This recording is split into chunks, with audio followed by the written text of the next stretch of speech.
Good morning, strangers. Welcome in, everyone. I hope you are all doing well. Today, we are playing Fabula Ultima, Arc Memory of Barbelo, with our various players. We have Fry Jammin. What's up? We have Summer Snow. Hola. We have Sidewinder. We're back.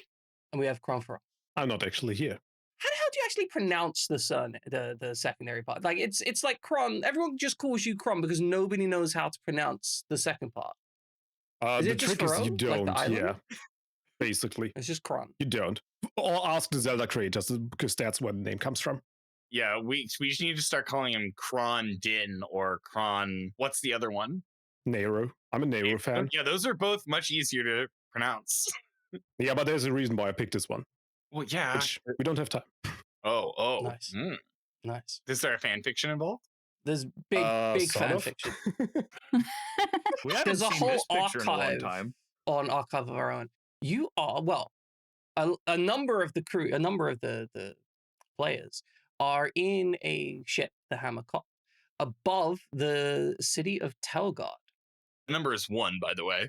No. No, we've already been picked up. You already Yes. threw us the ropes. Okay. The end of last climbing session. in. I didn't know exact. Sorry. So there's 3 of us now. There's 3 of you in the ship, yes, plus crew. At the end of last session, you had just launched, hit the wire through the window, very dramatic, and Silex basically grabbed Peleus by the throat and dragged them up the... Yeah, I wanted to Wow. walk out the front door. That was not happening. There is no So- time. You are technically being shot at from the ground. Like, you're not going to worry about the shots from the ground, if I'm honest. You have the proper hull armor. You're not concerned. You are able to make it onto the ship without concern. However, more importantly, airships traveling over the city is generally a no-go situation on account of not wanting various people to accidentally crash on the city. The defenses of the city are designed around preventing airships even penetrating the airspace. However, because it was a time of peace and you moved quickly, you have moved into the city area without being shot down. The issue now is that the heavy cannons, notably the 3 sisters, will probably shoot the hell out of you as you try to leave. It is fairly likely that they won't attempt to shoot you down over the city specifically due to the potential ramifications of the damage there. However, depending on where you travel, they may decide it's worth it, especially considering, as far as they're concerned, this is the group of people who attempted to assassinate the prince, and that's worth some civilian casualties to them, you know? Wow. Yeah, I think that's probably fair on their part. They have a fairly aristocratic society going on here. Exactly. They value the prince over the commoners, we understand. That could never happen in modern times. Absolutely not. Would never happen in modern times. There's no chance in a modern society that we would consider sacrificing poor people for the benefit of the rich. That's just not something that happens in we the don't do that world here. today. Anywhere. Especially not America or the UK. No, Yeah. certainly not. We've delivered democracy to the globe. We're peaceful. Anyway, you are being shot at by the military men that were standing guard out here. It is only a small number. Effectively, you're not concerned about them penetrating your hull, though it is somewhat concerning to be actively shot at while you're on a vessel. The Hammercop, like most airships, does not have any real military defenses apart from the people on board it, as the standard energy cost for such weapons would be generally too great to maintain flight and violence. But you can expect that there will be additional threats momentarily. What are your immediate objectives? My goal now is to rescue the captain of the ship. I gotta get the captain back to the ship. So, I want to be close-ish to the prison, but I have a feeling that the prison is one of the places where they might start firing at me, right? I live Right. here. I know, like, prison, probably like armory type stuff. I know where we can go and use the civilians as a shield. I want to create a standoff. Okay. Get Flink on the ship and bail. So I'm moving to make that happen and talking to my two pilots. Definitely like letting her co-pilot right now because this is going to be some serious work. Absolutely. Our guy might want help. Emmon Barrett is at the helm of the vessel, while Barbara is at this juncture being given instructions, but mostly is filled with that like quiver of urgent excitement. You know, the hurry up and wait situation? Oh, yeah. That's what they're filled with right now. Yeah. Silex is in charge of Barbara's duties, and I'm going to, we're going to maneuver into the best place we can. Now I'm thinking about like the exit strategy while we wait for Flink. Is there any way, any sort of communication device on our ship? No. We have flare guns, but we haven't communicated anything beforehand, so they will likely not mean anything. I will have to remember to get us a communication device, because this would be a great opportunity for me to ring one of my uncles and say, don't kill us. I think that's something we like don't have, right? In like universe, technologically. In universe, Wait, does that even an existing universe? There aren't things like radios. The closest thing you can get to that kind of communication device would be either something like semaphore, where you're basically using flag communications or light communications, or really large loudspeaker type arrangements. Yeah. Understood. In that case, I will have to acquire a bird. Do I know anything about the Three Sisters that might help me? Right? I know their location, so maybe I can think about... Do they have blind spots in the city? Yeah, maybe not necessarily blind spots even, but just like, I have certain ideas of like of zones I don't want to be in, right? Where all three of them can fire. I'm trying to plot a smart path out and then give it to my pilots so they can do it. Okay, so the Three Sisters, as defensive measures, are designed predominantly to deal with external threats. They are placed such that they have a pretty good field of view over most of the external directions of the city. The idea is that at any point where you are around the city, you should be in line of sight of at least two of them. However, on the interior of the city, they're not especially designed for fighting on the interior of the city. The idea is you stop any incoming airships before, or incoming vessels before they get to the line of defense, essentially. Right. You're scrambling response at this point. Exactly. So you could probably get into a number of positions on the inside of the city where you don't need to concern yourself with potentially being shot. The moment you leave or approach the extremists of it, you're going to be in line of fire of at least one of them. Yeah, possibly two of them. I guess I want to make sure that number is one. Okay. We're going to expect fire from, we know that the only thing firing on us is going to be this cannon over here. I'm really trying to set them up for success because I can't do anything. It's up to them, So terrifyingly enough, the best route to have the least amount of potential fire upon you is probably directly over one of the cannons, because that means you will at least have a small period of time where it can't target you as you translate too close to the thing. Yeah, it's a route with chest hair we're in. Exactly. So as you navigate near the inner area of the city to try and use the residents effectively as human shields from the lesser weaponry, you hear the sounds of heavy artillery being discharged. It's reverberating and echoing around the city. There's clearly some kind of ground fire going on directed at your vessel. You realize the outcome of this ground fire as a few moments later, the air around you starts billowing with thick black plumes of smoke. Ammon Barrett declares, "Sir, they're trying to take our vision, sir." I think they've succeeded in that. Yeah. There's no trying about it. Let's stick to the course. You know the city just as well as I do. Let's trust our training and our reactions, and that Flink will be along momentarily. Excellent. I trust in the power of Flink. If we need to go up, we can go up to gain visibility, but we do need to be able to reach Flink once we identify its location. The sound of the heavy artillery is continuous through their attempts to blind you and limit your attempts at navigation within the city. Presumably, this is a tactic to delay you and confuse you while they scramble some sort of response. It's a good one. You're doing what they can. I appreciate it. I'm impressed, put it that way. Yeah. I mean, this is a Very major comfortable city. in his tactician chair. My goodness. This is what Gawain's actually good at. It's this and shooting a gun.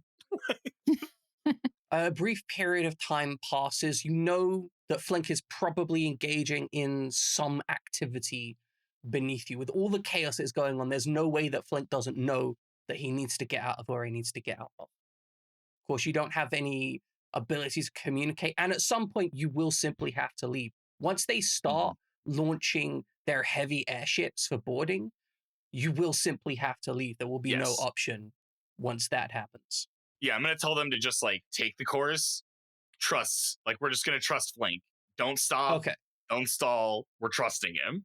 Then I'm going to run down to the...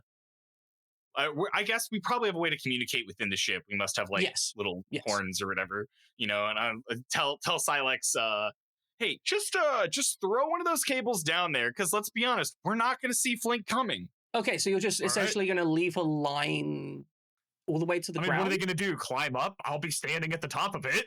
Yeah. Okay, excellent. So, Silas, you are manning the wire launcher, just about to discharge it in through the plumes of smoke, which is making it challenging to find a good target. The cacophony of smoke launches in the area, making it hard to even listen out for anything.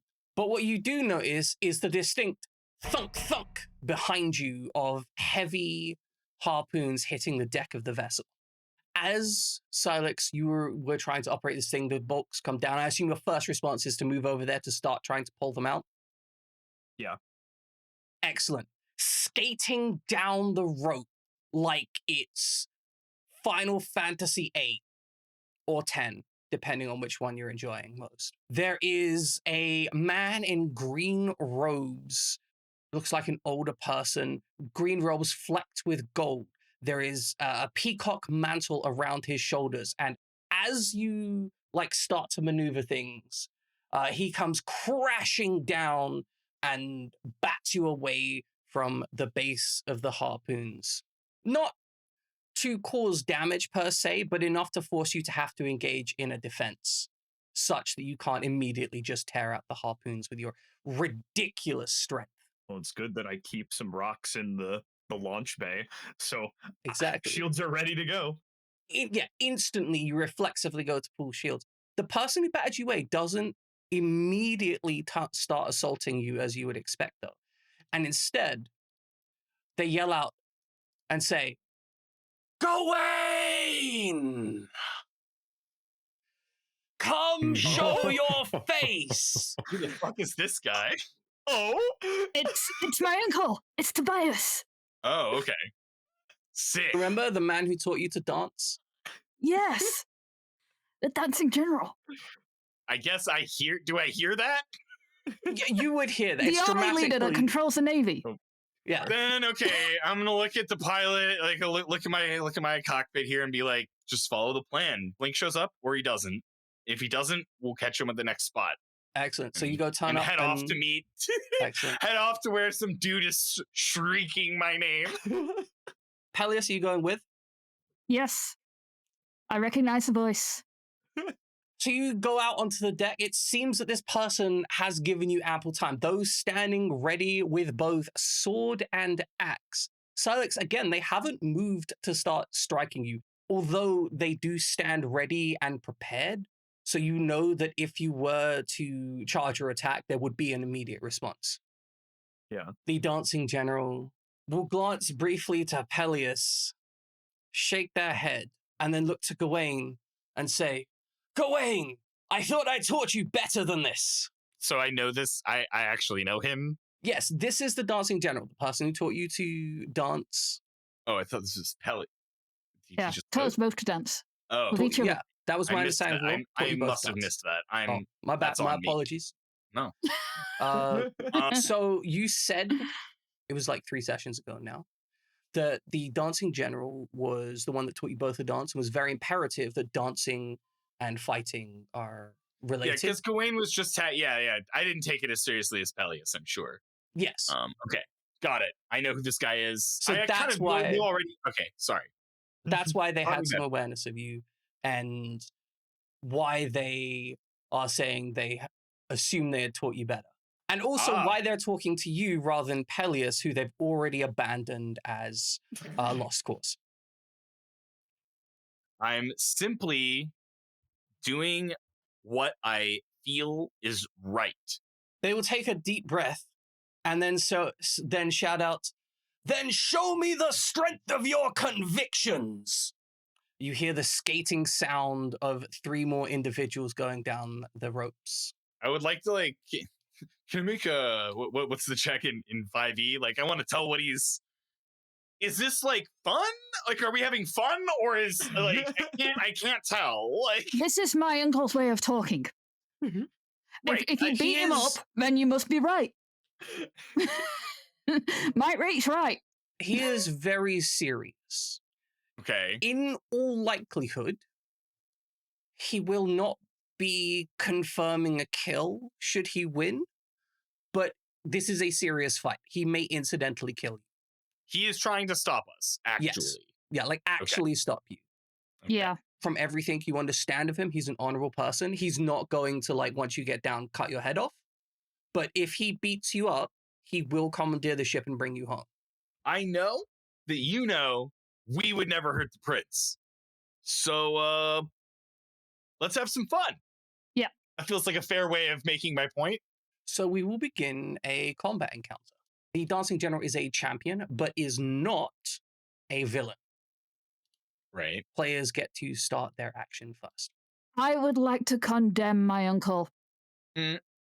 Why? Because Out of principle. I'm going to go heroic on this as well. Repetition. I will condemn twice. Tell him he's a slave to the system, Peleus. How does this feel? He's a blind attack dog. Oh, they're so close. But you do actually hit the condemn. Does that wait twice or do I have to roll again? It's 2 separate attempts. Oh. I mean, That's his average roll. Okay. There you go. Both of them. Beautiful. So he loses 80 MP and you inflict dazed and shaken. Yes. All of the status. God, I hate you sometimes. By the gods, Uncle Toby. Just listen.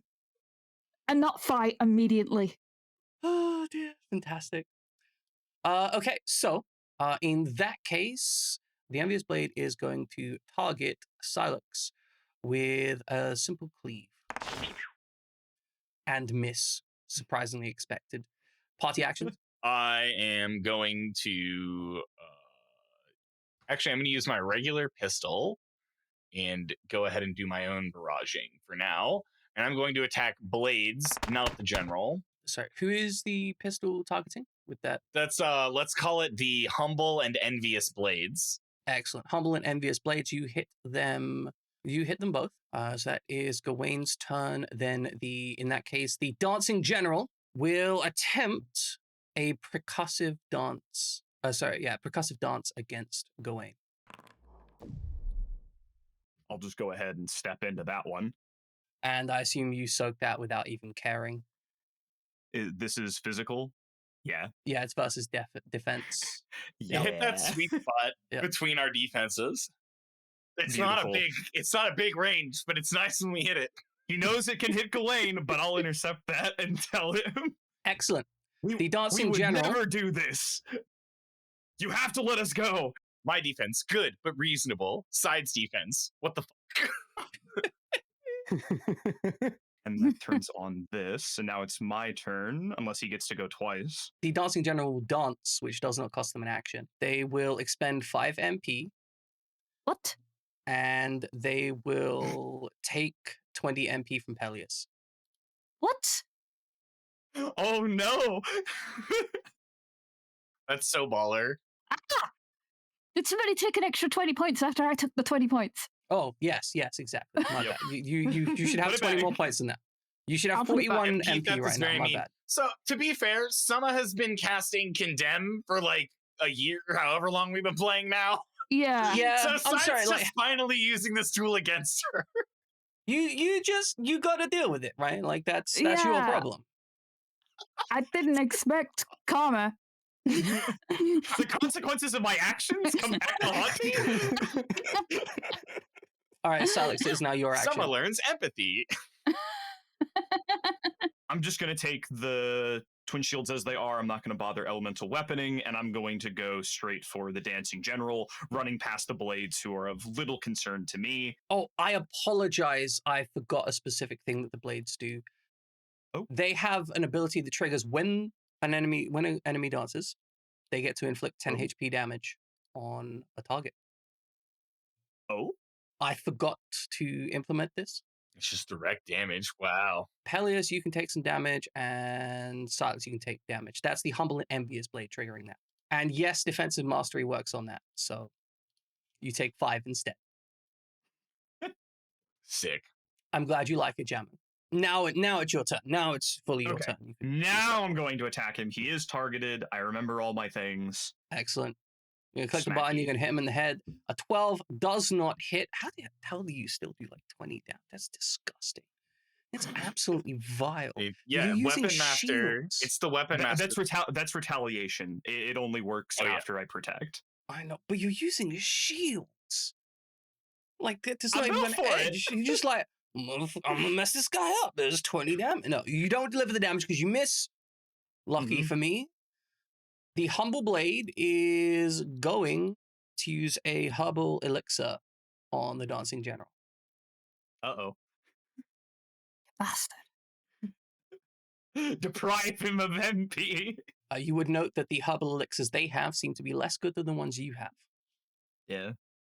Because we're protagonists and we deserve the best. Exactly. And now it is Suspicious Blade's action.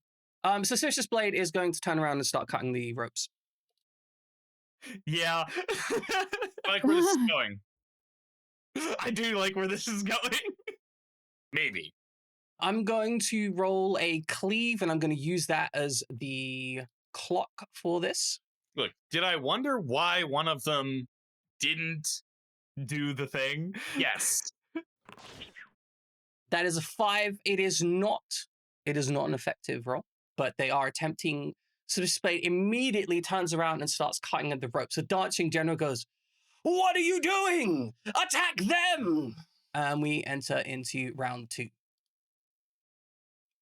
Player actions. All right. I would like to go to reset protecting ability. Or no, I've already reset. I don't have to. Yeah, I think either we can try to drain barrage MP or damage. I think AoE good. AoE good. Fire away. That's where I'm at tactically. I don't know if you think differently, Sama. I am somewhere between whether I want to summon or whether I want to do, because that dance could actually do quite a bit of damage to me over time. That's fair. See, like, yeah, that's what I was thinking. If we just kill the soldiers, yeah, they lose the tempo. Yeah, they can't. Well, they don't get to do that. So I'm going to again attack the 2 soldiers that are definitely not flank. They're definitely unhappy. You think taking 52 damage wasn't fun? Gawain. They're not looking healthy, shall we say. They're full of holes. Okay, right. So that was Gawain's action. It's now going to be the Dancing General, who is going to use versus Peleus the Binding Blade. And miss versus MDef.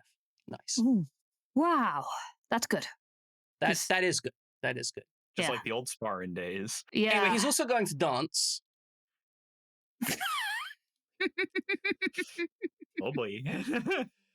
And He is going to use the Beast King Waltz on Envious Blade, restoring 10 HP to them. And then, because he danced, Tempo will trigger, and that will be Gawain. You're gonna get one of these, and Peleus, you're gonna get one of these. Plus. I can't protect it. As Not they this. use the Yeah, momentary, the dancing is so cringe it hurts my eyes. I they love the use the dancing. momentary distraction of the dancing general's sheer aura to take a moment to stab you while everyone's looking the other way. I just like the idea that he's shimmying towards us and like shaking his feathers while he just like stabs That us. is exactly what he's doing. Yeah, We're like, just it so is- distracted by that. What is he doing? Well, you're so busy trying to deal with his blades and the peacock feathers are happening that, like, his buddies just kind of shank you. Yeah, Exactly. I like the idea. I love his look. But it is the party's actions. I think it should be your turn, Peleus. AoE, go. I think I'm going to Cockapoo. Okay. I don't know if I've got enough MP. I should because You got 41. yeah, I also have fast summoning now. Yeah, I think I want to have the immediate pulse. Okay. So immediate pulse, yes, but MP reduction, no. So you spend 30 MP, leaving you with 11, Yes. and you are now merged. You have pulse available. You can target your targets in pulse. All right, I only get one target with him, don't I? I believe that is accurate. In that case, I'm going to go for the Humble Blade. And I'm going Excellent. to Cockapoo Pulse the Humble Blade. The fire. You zap them out of I existence. love that he did a front flip as he got electrified. That was beautiful. Wasn't my entire intent. I wanted to have them roll backwards, but I still, that's electrocuted pretty him fun. so hard he became a gymnast. The Humble Blade is rent unconscious, thrashing on the ground. Okay, so the Envious Blade, the only one still alive. I think you've worked out who the Suspicious Blade is, if I'm honest. Is going to take a swing at Gawain. It's Lady Lynette. Block. God damn You it. will not touch my friend. Ah, it's heartbreaking. I would say as long as it's up for the dancing general, great. Otherwise, I can eat some. I'm a big boy. Well, remember, I haven't gone yet this turn. This is Okay. just me getting my free It's damage Silence's boost. turn. Good. Okay. We're going to hit the dancing general. This time, Excellent. for sure. There we go. Oh, big hits. You crash into the dancing general, Imagine thinking 22 is a lot of damage. Cringe. messing up their tempo and their pace. They will now take their second action. They're a champion too, so they get to take 2 actions. They are going to dual attack with Percussive Dance and Binding Blade, as they are 2 separate weapons. Mm.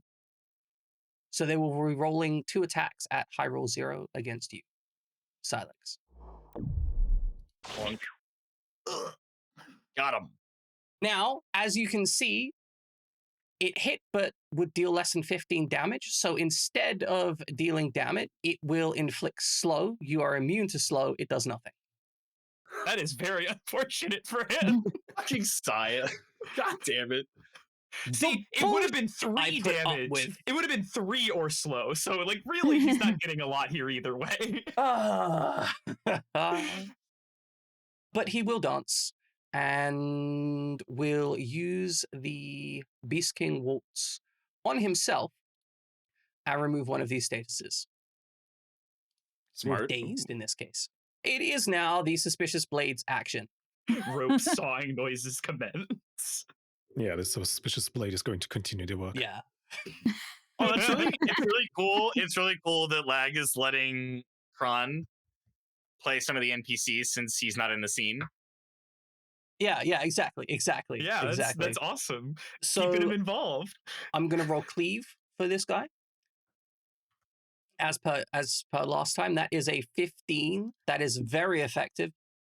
Suspicious Blade has cut through one of the ropes entirely. With the tension on it, it pings away rapidly. A new turn occurs. The dancing general looks with hostility at the suspicious blade. It's clear that they don't intend to let you continue. Party actions. Me. I'm all It me. charged, so shoot away. Yeah, it me. I'm gonna shoot. Oh, You sorry. shot the body. Instead of the body, that should be the other rope. Okay, because you're splitting your attack between a person and a rope, I'm not sure I feel that works, because that's an objective, All and right. it's splitting the action I and gets really would be complex. happy to send the second attack of the dancing general instead and avoid any rules Thank you. lawyering. I appreciate that. In which case, you hit both and you do damage to the envious blade, who is very close to death. And you also inflict damage to the dancing general. The fact that he's alive is impressive. He's only alive stomached because of three of that, them. because of the Beast King waltz earlier. The dancing general will take their action. Suspicious blade will be assaulted with the binding. Will be assaulted with the binding blade. Will he though? No, Damn it. because it's a 7 to hit. I still want to block it. I still want to block it because I want to go next. Fine. However,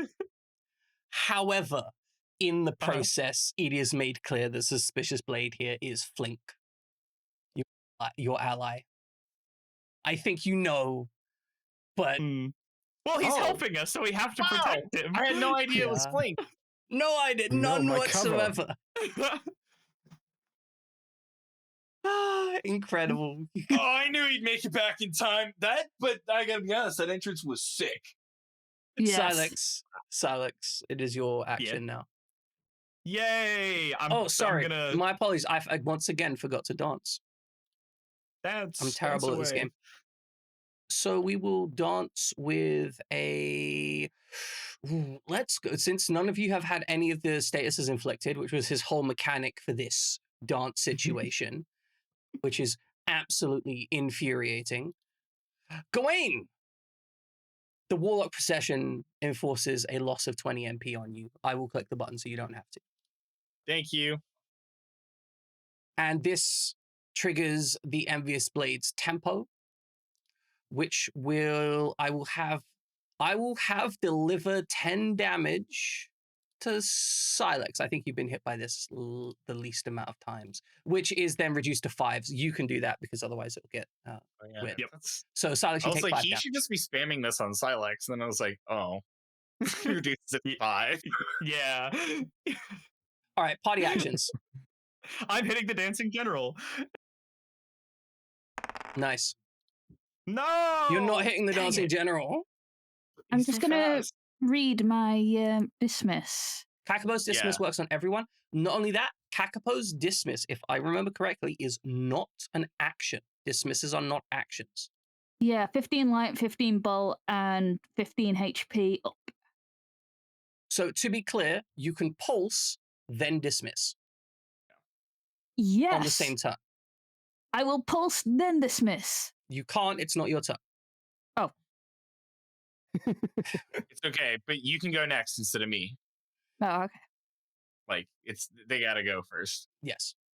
So the Envious Blade will take their action, and they will attempt to cut Peleus. And Silex will protect, and... Thank you. Oh, that matches, so that does actually hit you. It does. So Silex takes 15 damage from that. Beautiful.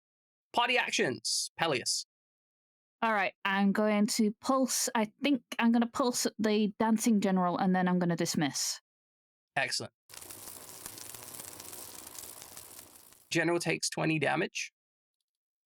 And then I'm going to dismiss. I'm assuming you're wanting to do damage to each of the enemy targets. Yes. And I'm assuming bolt I'm gonna damage. click the heal button. Yeah. Envious Blade is rent unconscious. Teammates, don't forget to take your HP or remove your status Yay. effect.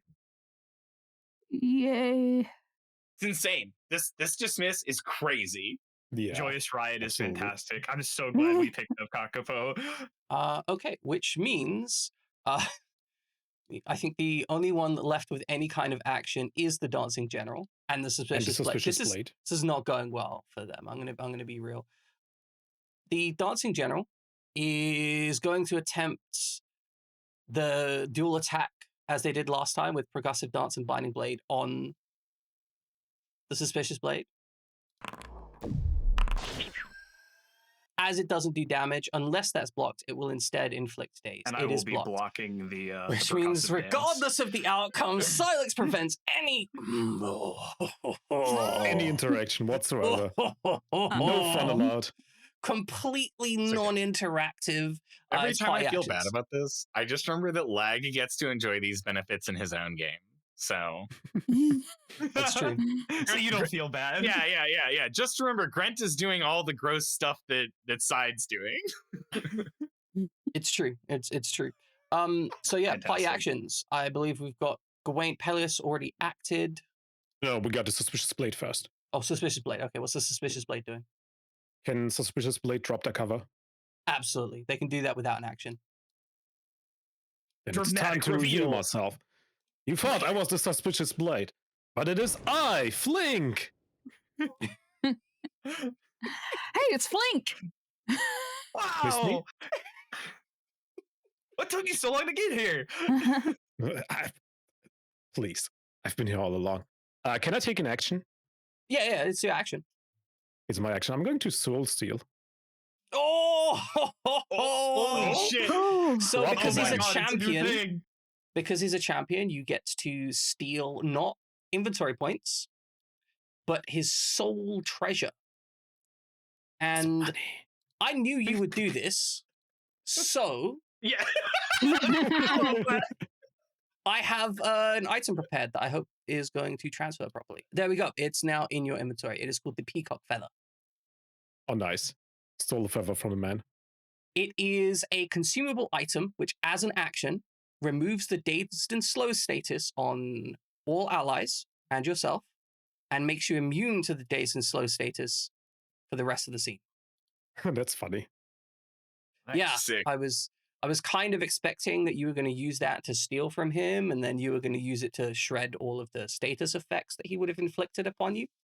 You know, those status effects that I'm trying to inflict on the general. Yeah, those I ones. feel like the general should have used the feather. So Soul Steal is a manifestation, less of an item and more of a manifestation of their will. As you reach into because the otherwise aether. we would be asking this question: why didn't the boss just use that busted item? Exactly. So it is still party actions because the general has already acted twice this turn. Who's which left? means it's just Gawain. I think it's just me, right? Okay. Maybe sort of played with him. General Tobias, you know that none of us would hurt the prince. And you know that the only reason I would act with haste is if there was something important happening. I am doing what you taught me. It's just not what you agree with. And then I'm going to take my shot. Excellent. You miss and the I'm going to dancing re-roll general. that Okay. based on my bond with Minerva. Excellent. So you spend a Fabula point to invoke your bond with Minerva Tass as you need to save her. The shot impacts. You deliver 24 damage to the target. Target is now in crisis. I don't have time for the this. dancing general will respond and say, "Prove the efficacy of your will." I'm just going to kind of make the looking around gesture. I'm just going to turn to Goyin and say, who do you think taught me how to live? Party actions. Glowing review. I'm going to go because I need to reset my stuff. Because I'm in my moment. Oh, okay. Okay. I won't have Even protect up. Your thing is correct. You hit him for another 28 damage, just pummeling him with shot after shot. He is doing what he can to intercede these shots with his weapons, but good luck dodging this while you're fighting my friends. Yeah. Oh my god, you are dunking on him. He will counter with attempting to take you down with the binding blade. Do it. He will miss, because of course he will miss, because apparently your magic defense is just too My high. magic defense is the highest in the party. However, he will dance utilizing the Beast King Waltz to heal himself slightly and remove that final status. Nice. All right, now I'll hit him. There we go. The blow impacts 20 damage delivered. I hate the fact that y'all are so good at playing this game. The action economy here has become brutal, but yeah, I mean, yeah. You literally were like, hey, 3 tryhard Fire Emblem players in Jammin', do you guys want to play TTRPGs with me? Like, you're just so incredibly effective at using your tools within the context of your role-playing capacity that it is terrifying to me. Flink, I am begging you, die. Oh no! Well, oh no. Oh no, Oh, no! Salix has 12 magic defense. He is immune to this. Oh no! Poor fella. He's trying his best. I hate you all so much. He will pursue this with his dance and it will trigger once again the Beast King Waltz. Heal up some of that dancing. Peleus Flink actions. All right. I think I'm just gonna be. I was about to say I'm gonna be a bitch at this particular moment and double condemn.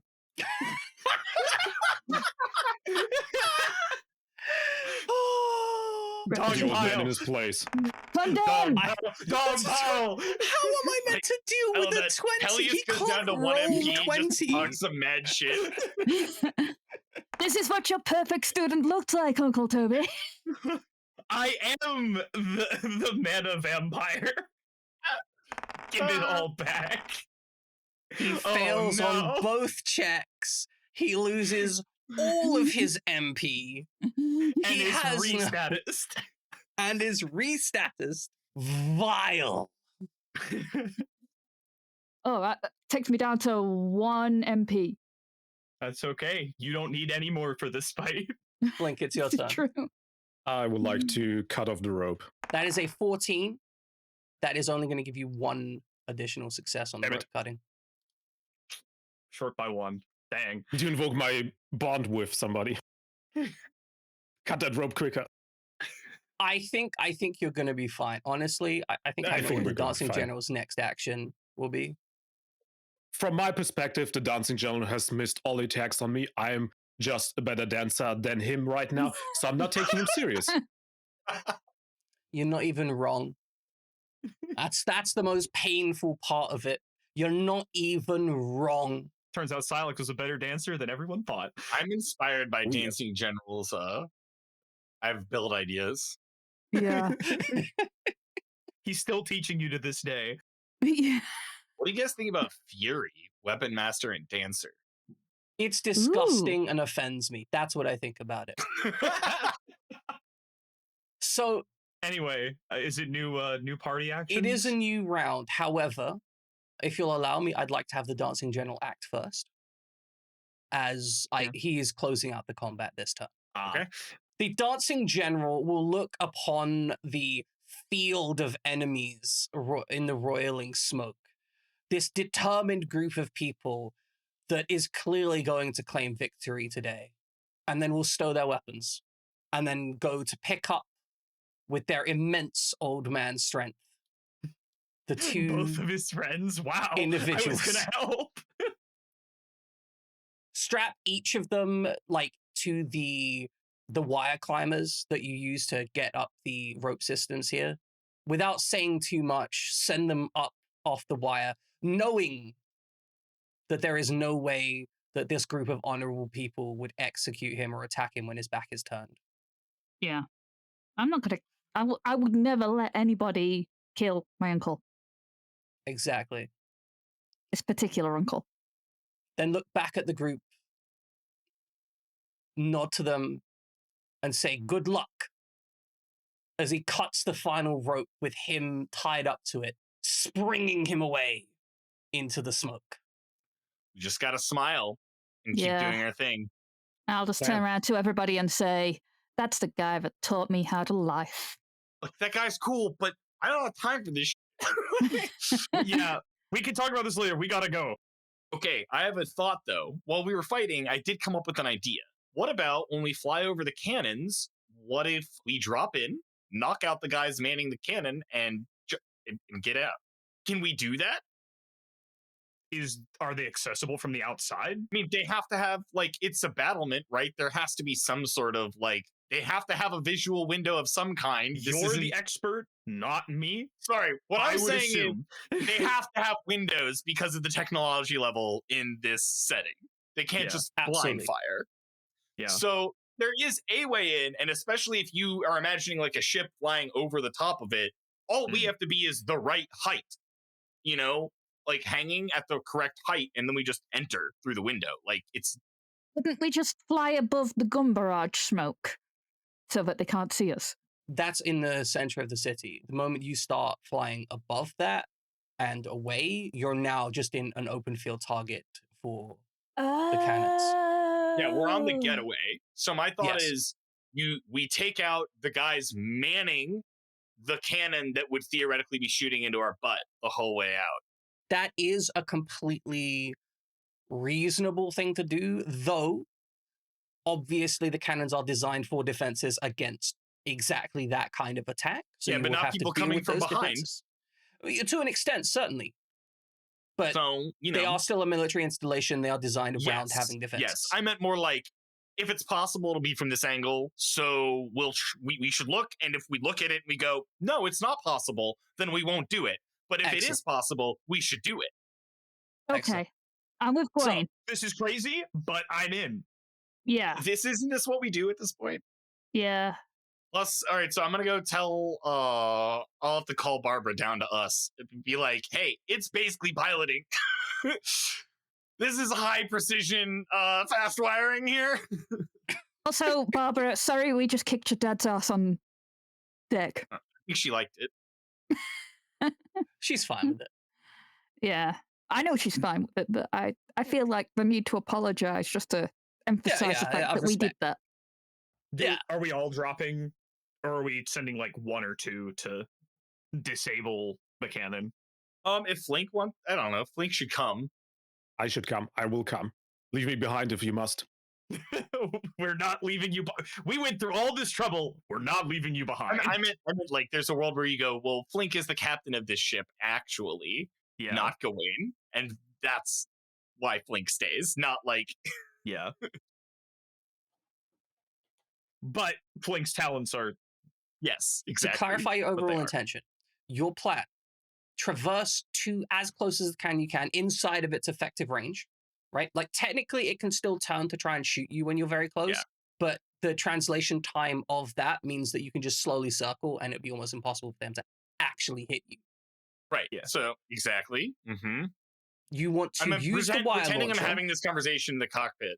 You Yeah. want to use the wire launcher.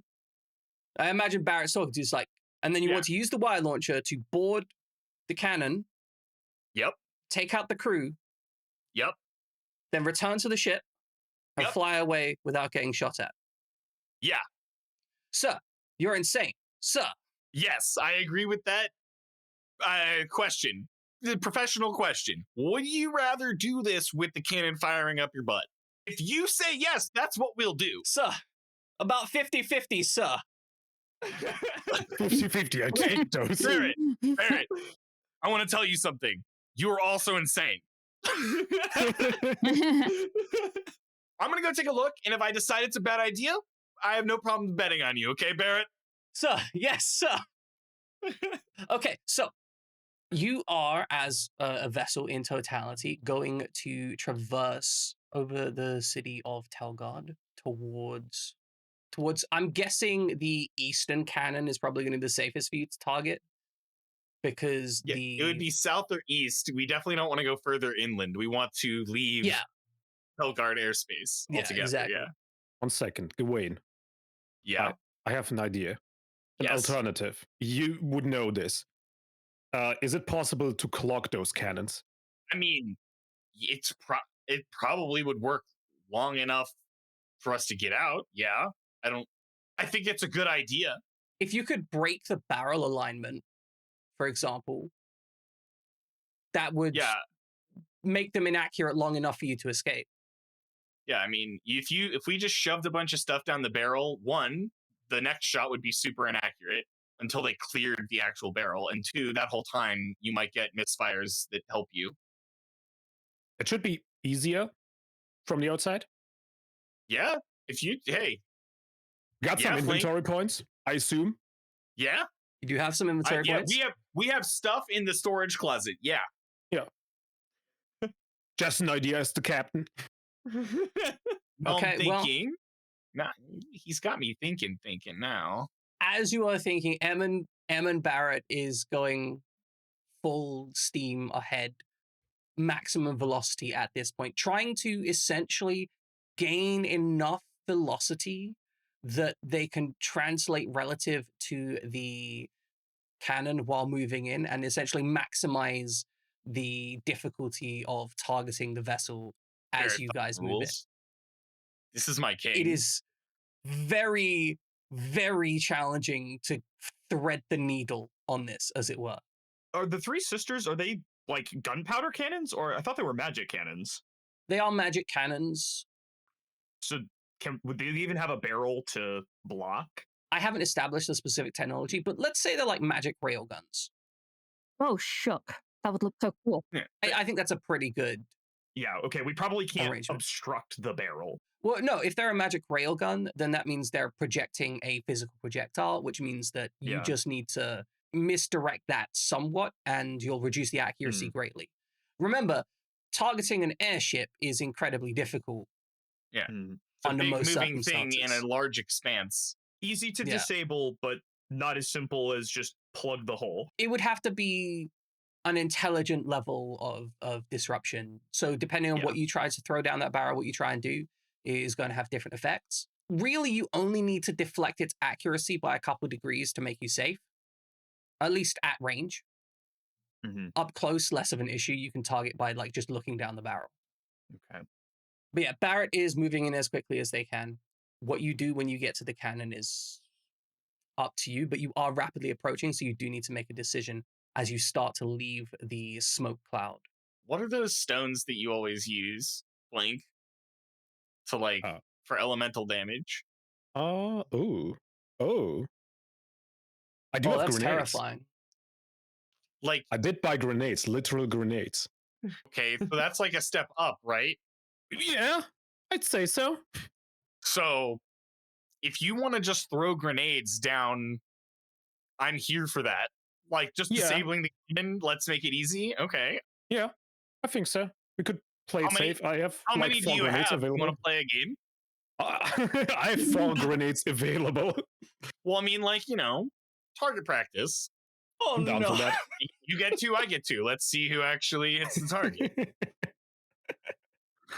Okay, so as you're translating towards this barrel, there is something ominous about approaching a cannon that is designed to take ships like yours out of the air in a single shot and having it slowly track you as you approach. However, you do notice that once you get to the point where they'd probably consider shooting you when you're over the more like low income neighborhoods or and approaching the defensive wall, you are translating slightly faster than the barrel. You can literally see it tracking the tail of your ship where it wants to be slightly in front of you.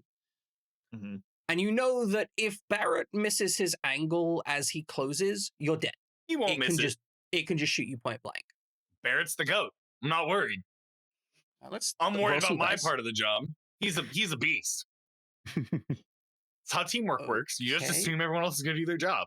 So we're going to add a ship durability clock. All right. It is going to start at full. When it is at 0, the ship is crashing. Okay. You normally get 4 segments on this, but you're getting 8 because you have bought that armor upgrade. Nice. Which is really good. Wheel full good. I am rolling secret dice for Barrett's capacity to do stuff, as you are not influencing that rolls regardless, and that's more interesting to terrify you guys. Ooh. As Barrett closes in, Flink, you can see that Barrett is trying to thread a very specific angle to approach fast enough, and it's got to kind of sweep this very careful curve as he comes in. If he takes that curve too tightly, then the cannon will get a line of target on you. If he sweeps it too wide, you won't be moving fast enough and to evade it that way. Mm-hmm. And you can tell at this very moment, the angle that Barrett has pulled is just a little bit too tight. It's just such that that tracking is starting to catch up with you. What do you do in that immediate instance? I'll communicate to Barrett, tell him to loosen the angle just a fraction. Roll me some kind of skill check to represent the exact fraction to correct it by. Because he's under incredible stress, he's not going to be able to just casually work out the exact angle. That's gotta be insight. Okay, so insight plus insight? Yeah, I'd say so, because I'm not doing actually anything. It's just. An 8. Are you adjusting this tool? I am going to adjust this by invoking my identity as a cowardly ninja pirate. Excellent. That gives you the option to reroll one or both dice. That's a 3 and 5. I'll just go. We like gambling, right? We like the 5. I would say we keep like the 5. I like the 5, all right. That looks better. With a 13, yes, you manage to get Barrett back on track just at the last moment. A shot rings out, but trails the tail end of the vessel by maybe 5 meters. It is close enough that you can feel the pressure wave of the air being kind of slopped away. Everything's fine. Everything's fine, guys. It's too close. Yeah, I'm just going to hide under a chair. Cool. Barrett is approaching with significant rapidity. They're closing. They are at the point where they are about to be no longer inside, like within the effective range of the cannon. There will be no way for the cannon to target you. You can tell. All right, I'm prepping for that moment. I have my 2 grenades, right? And I'm prepping for that moment because that's the moment when I can like potentially jump out and like slam dunk a grenade. Okay. And you have Barbara on the wire launcher, I think, still to try and get you. Like I'm hooked up to the wire. Yeah. We're gonna do this, me and Barbara. So in that case, Barbara is ready on the wire launcher. Like the moment you're in range is going to be like just inside the effective range of that thing. The vessel still has to keep moving, which means that Barrett needs to make sure he doesn't snap the line. It's gonna hurt so bad coming back. Yeah, it's going to be awful. Barrett is trying to, again, he's got to keep it steady for when the line hits, so he needs to pick his angle. He's got it lined up. He is progressing rapidly. Barbara will discharge the wire launcher just as you cut into range, and the bolt slams into the tower. However, it's slightly off target. This means that you can get quite close, but you would need to scramble up part of the tower to get where you want to be if you wanted to use this. Otherwise, you can hope that the next line on the redraw and next line will get it, but that would probably expose you to another shot as Barrett is going to have to slow down. Yeah, I think let's go for it. Let's try and like parkour. Flink, are you going with? You've got the other 2 grenades, right? I'm going to follow him up. If the current trajectory of the ship is fine, I'm going to follow up. Both of you skate down the line to the tower. It's designed to be challenging to climb, again, specifically as a defensive measure against people trying to assault people within the tower. Flink, your specific skills means you don't need to roll anything to be able to get to a position where you can make an attack on this thing. As a cowardly ninja pirate, this is just Tuesday to you. Gawain, however, I think might plus dex is going to need to be rolled with a target number of, let's say, 10, given the context. Failure doesn't mean you're falling to your death. Failure just means you're not getting to the... Never mind. Oh, plus Oh, wait, why have you got plus 10? What is that 11. modifier? I thought it was setting the No, check. yeah, okay. So 7 plus... But that's it's 11. You still made it. Yeah. I was going to say, how? Don't worry about it, guys. Okay, so Flink is casually doing this. Gawain, you are, I wouldn't say struggling, but like this is taking I'm you. focused. Yeah, your focus. This is taking you effort. Okay, are Sure, throw a you grenade in. taking separate checks or are you taking a group check? We both have big decks. We have huge decks between us. Fuck's So We have huge It's dicks. probably going to we have be. big dicks. I was going to say it's probably going to be Dex plus Insight. I think that's We're a big pretty decks, good roll boys. because it's accuracy plus knowledge of where to place it, right? So Dex plus Insight is what I feel is an appropriate check for that. That's me. That's all me. So if we group check that with me, that's the way we want to do that, right? Okay. It would 'Cause make that's sense. 10 plus If you 10 are in for me. position already and I don't need to wait for you for more than, let's say, 10 seconds, then we should group check. Yeah, Okay, Gawain's group check. roll of 11 previously meant that he was keeping up with you. Like he Okay, was good. just Yeah, then behind let's you, group. but you were first in position. But if you're waiting that moment for him to get up there and selecting your targets, that's fine. He's got the knowledge. I got the skill. Well, Okay, he so also Gawain? got the skill, but Okay, so that is an 11 plus 4. That's a 15. You basically, while hanging off this building, just sling these explosives into the barrel. Flink, you're fairly certain that you've managed to tag one into the mechanism that has meant that the barrel is now offset by some amount. Gawain, you are certain that you've misaligned some element inside it, which should decrease the power. I'm gonna high five. High five and get the hell out of here. high five and get out. Let's see if the rope snaps from Barrett. That'll increase the drama. I don't have any plan if it snaps, by the way. Luckily, Barrett has rolled incredibly well and somehow is not only threading the needle, but is actually using the pin of the rope to slightly accelerate with like a pendulum type effect. However, you know that you need to get up quickly because if you do not get up quickly, it will snap at the end of this maneuver. Oh yeah, we got to make this happen now. So, climb checks from Gawain, Flink, as before. You're good. You're fine. You don't need to worry about this. This is an Yes, easier sir. check than Climb over before. Gawain's body. So let's say a check of 7, but same roll as before. There you go. You've added the mod to the thing, but that's still a 12. God damn it! Why did it do that?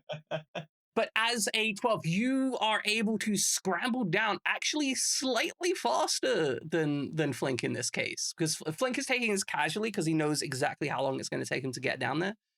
So Gawain is scrambling down as fast as they can go and is slightly faster than Flink. You get to the wire, you are stringing up. And as you are winding up, the base element of it is released by Barbara, and you can feel the entire vessel shunt forwards as the kind of pent-up momentum is released, slingshotting the vessel forwards. Everyone on the vessel is just kind of shunted in place. Peleus probably falls over, I would imagine. It's hard to fall over when you're hiding under a chair. That's valid. That's fair. Well, you're on your side now. Yeah, I'm Exactly. like a dog hiding from the fireworks. Good thing you have your own room. The vessel is in high speed as you begin to approach the limits of the other side of the effective range of the cannon. The cannon is lining up to target you, though. Gawain, Flink, you are able to rapidly ascend the loose rope, although it is unconscionably uncomfortable as you are whipped around in the ascent. Though you don't take any damage, it's still just incredibly unpleasant. I feel like I'm gonna throw up. Good Yes. job, Barbara. If you want to go to the cockpit, you can now. Oh my god. You basically roll over the side as you hear the first cannon shot at close range. Luckily, with your initial assault, you've completely splayed their accuracy, and they're going to need to start adjusting for that. And the traversal rate is slowed down. However, Gawain. it is no doubt lining up for its second shot. At this point, we just trust, right? We did what we could, but We are powerless Excellent. now. Oh my god. I mean, Barrett's trusting just keeps rolling working hard. out. Flink got here. Barrett's doing a good job. Barbara did her job. I don't know. It's kind of working, right? Gawain, I need to know. How much does a cannon cost of that size? Oh, dude. More than the ship. Priceless? Yeah. God. I will never be able to pay this back, will I? No, it's fine. It's fine. Because we just broke the one piece. We did. It's good. They are designed to take shots and be repairable, which means that it's likely that they are already in the process of realigning it. If Which we is literally important. exploded it, yeah, we'd be in trouble. Yeah, if you blew the entire, but you literally don't have the weapons. This is the whole problem of airships versus a fortified defense. You cannot carry the ordnance required to seriously deal with that kind of stuff on an airship. Not with our technology, yeah. Exactly. I mean, unless you bring a mage. Yes, absolutely. However, you are now in the medium range interval. This is the most dangerous incident. It's the most effective range of the turret and the least defensible range, where you have almost no ability to really translate at speed. Another round sings in. This one seems to have found its mark. It smashes, scraping along the side of the hull of the hammercop. Barrett turning at just the last moment to try and use the armor to deflect it rather than taking it at an oblique angle. You can feel the entire vessel crunch as you shift in the air. It feels, even just standing on it, it feels like you've been hit by a car. You lose 2 chunks of durability. However, you're still maintaining velocity, which means you're in the final range increment. All right, This I'm is going the to last force myself section. up now. Okay. Get Flink with me, and so we can go up to the cockpit and at least watch. Okay. The suspense is killing me. Barrett does not even look at you. They seem to be purely communicating with Silas and Barbara. There is the simple, intermittent discussion of continuous adjustments of engine power, throttle power, adjustments over systems from Barrett in a almost trance-like setting, looking out forwards, occasionally glancing back towards the cannon with the intent of getting this vessel out of here. And they okay, so the last roll from Barrett is a perfect roll. Because he's the goat. Barrett, My king. in a kind of almost fugue state of instructions, gives the vessel what it needs as 3 more shots ring out ineffectively towards your rear, practically slinging over your shoulders. As they translate from rear to fore, you can see them literally going across your bow. And the moment before each shot, there is like a slight shunt as Barrett gives an instruction to Silas to drop the lifting mechanism or similar, to just shunt you slightly out of the way. You are fully aware that he is forcing them to miss shots by meters. And then finally, you drop down over the crest of the terrain. You are no longer in the line of sight of the cannon. Barrett is practically twitching with clear adrenaline. You can see the slight tremor in his hand as he looks forward, and he looks to be in almost a slightly dazed state. But you have successfully evaded the 3 sisters. Barrett, we're both insane. Let's go take a rest. As you say that, like, you can see his like shoulders tense up, and he immediately goes, "Sir, yes, sir." Go take a rest. Barbara, you're in charge. And he will march out the place to the cot. You still have to deal with the potential of pursuers, certainly. So you can't slow down, but that doesn't mean that you have to pilot as evasively and emotionally as Barrett was having to pilot thus far. Barrett needs a break. Even if he doesn't sleep, he needs to go eat something.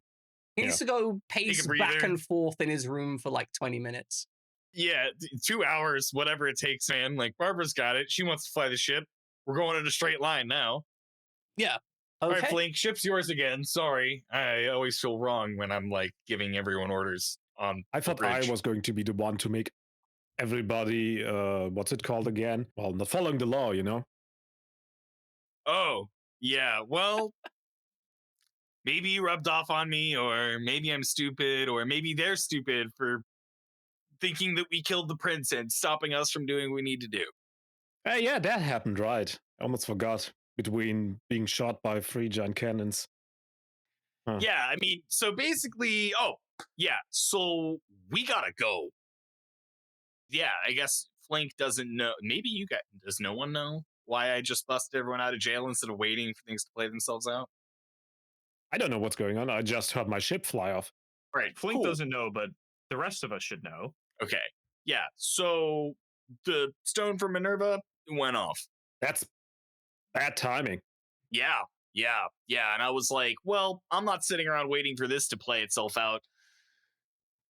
And I decided to leave and let Lady Lynette clean it up. No, I did not ask her. Wait, were you not allowed to go? Oh, no, we were definitely not allowed to go. I mean, I was allowed to go. None of the rest of you were allowed to go. Yeah, okay. Yeah, okay, yeah, that lines up. Huh. So now all 4 of us are wanted. Yeah, we might... our return to the Telegraph will be magnificent. I'm sure of it. And it has to be now, right? Either we come back heroes or not at all. Yeah. It would be a lot more convenient to our return efforts if Minerva was okay. Yeah, and that would help, yeah. If Minerva was okay, and if we, I don't know. I'm hoping, if not, I know a nice island in the north. Yeah, I'm hoping she's okay, and I'm hoping that she found something juicy. Something they care about more than us doing a jailbreak. Do we have a position that we can track? Anything? Yeah, I have a last reported position. Once we're clear, Flink, I was thinking we should check the damage to the ship before we go too far. Maybe we could stop like at Roshni or Marrow's Arc. I guess, no, we're going the other way. Yeah, we're going the other way. I don't know where we're stopping on the way, but maybe there's somewhere we can land a small desolated island if we don't have to refill our supplies. I assume our supplies were filled. We also have the option right now, and we will lose this option with every passing minute, right, of going to like Kumu, Hanawa, and Severus Port in an attempt to find haven. Yes. You basically have a choice right now of either A, you head east and go directly to where you believe Minerva Tass was, which is probably going to start at the port of Arakshapur, which is the most open free port that Flink would be aware of in the eastern continent. Can we get repairs there, you think? I mean, can we at least get a dock where we could try and do our own repairs? Should be safe enough there. Okay, then let's just go there. Should we sail or fly? If we got the fuel, we should be able to. Let me try that again. Do we know anything about like culture, like culturally there, that like maybe appearing to be an airship or appearing to be a sailing ship would be beneficial to us? Since I've been there, yeah. Overall, you don't have a huge amount of information collectively. Flink has the most. Flink knows that there is a capital there called Kamenka, which is a incredibly intense city carved into stone, like into essentially the stone of the mountain of the Broken Spine Mountains. There is Raskol, a highly defensive, essentially fortress town navigating the river up to Kamenka. And then there is Rakshapur, which is essentially a free port / pirate town that is effectively allowed to exist as a kind of managed vent for illegal activities, if that makes sense. It is the place. It's like a Hong Kong situation. Like it's like intentionally like pseudo separate so that they can like not follow the rules that exist in Kamenka. Exactly Okay. that. Kamenka and Raskol belong to the same political group, though there has been political considerations over the more recent years that Flink knows were happening, but probably doesn't know the specifics of, beyond the fact that a reform council came to power. Yeah, do try stay away from anything too political, especially Exactly. when it comes to regicide or the likes. Exactly. I guess Rakshapur sounds like it's only safe if we know someone. Do you know someone? Oh yeah, it's been a while, but we might find someone if he isn't dead. All right. That's a thing that happens. Oh, for sure. I just, it sounds like, not the type of place where trusting the first guy that we meet is a good idea. Well, we should be able to at least get some information if something happened nearby. Rakshapur would be a place. Right. I just was even thinking like safe harbor. I wouldn't go so far. If we get off the ship, is everyone on the ship going to be okay? For a moment, for sure. If you pay the right people, don't pay the wrong people. The ones that pretend to protect your ship and take your dog money, All right. Well, let's go. I mean, we don't have any other that's our best choice by far. Absolutely. I don't know if any ports on the way. There is a decided lack of large continents on the way, which means that a lot of the area to the east of the Talgard City continent is not especially mapped out. It's a lot of smaller vessels taking smaller trade routes for goods that are high value and potentially interesting to certain people. So a lot of people prefer not to talk about the specific routes they're going. All right, so let us take a break for like 5 minutes because we've been going 2 hours. Yeah, maybe a Wow, sanity it's check. already been 2 hours? Yeah. That was an intense scene. Look, jailbreaks take a while. Like, My I mean, goodness. I tried to make it as an intense and interesting experience while not delaying your ability to discuss the various topics of it. So it was a lot of intense talking. If you had asked before anyone said anything about the time, I would have told you it was like 30 minutes. Oh. I would have guessed like an hour and a half, but yeah. All right, ladies and gentlemen, we're going to take a break. Hopefully by then, most of the fireworks show will be over. Well, welcome back, ladies and gentlemen. We are back with our people. We had a brief discussion about what our plans were for the forward content. As you might be able to see, chat, there is a giant gaping hole between here and there. We're going to find out what's in it, and we're going to try and make our way to Rakshapur, the party has decided. They are moving at an expeditious pace, as they are no doubt being trailed by some people. And we are going to have a moment. As they start their journey away, the camera pans out, and we look back to Telgar Immediately not what I expected. as we enter the scene, lying dead This guy. on the floor in a pool of This blood. is the detective. He has a new fit. Is Marek the speaker, deceased. Let's say, when did Inspector Gadget The get here? prison warden standing next to the ambitious detective who was in the previous scene in a suit of armor, now no longer in a suit of armor, but instead his detective clothes, which look very different and is the reason for the sprite change. Absolutely nothing to do with the fact that I had no idea that this was going to be a character until it became a character. Yes. They look in through the bars and the ambitious detective turns to the warden and says, "How do you think he did it?" The warden goes, "Well, I don't know. The door was still locked. But his kind are particularly evasive." The ambitious detective says, "No matter.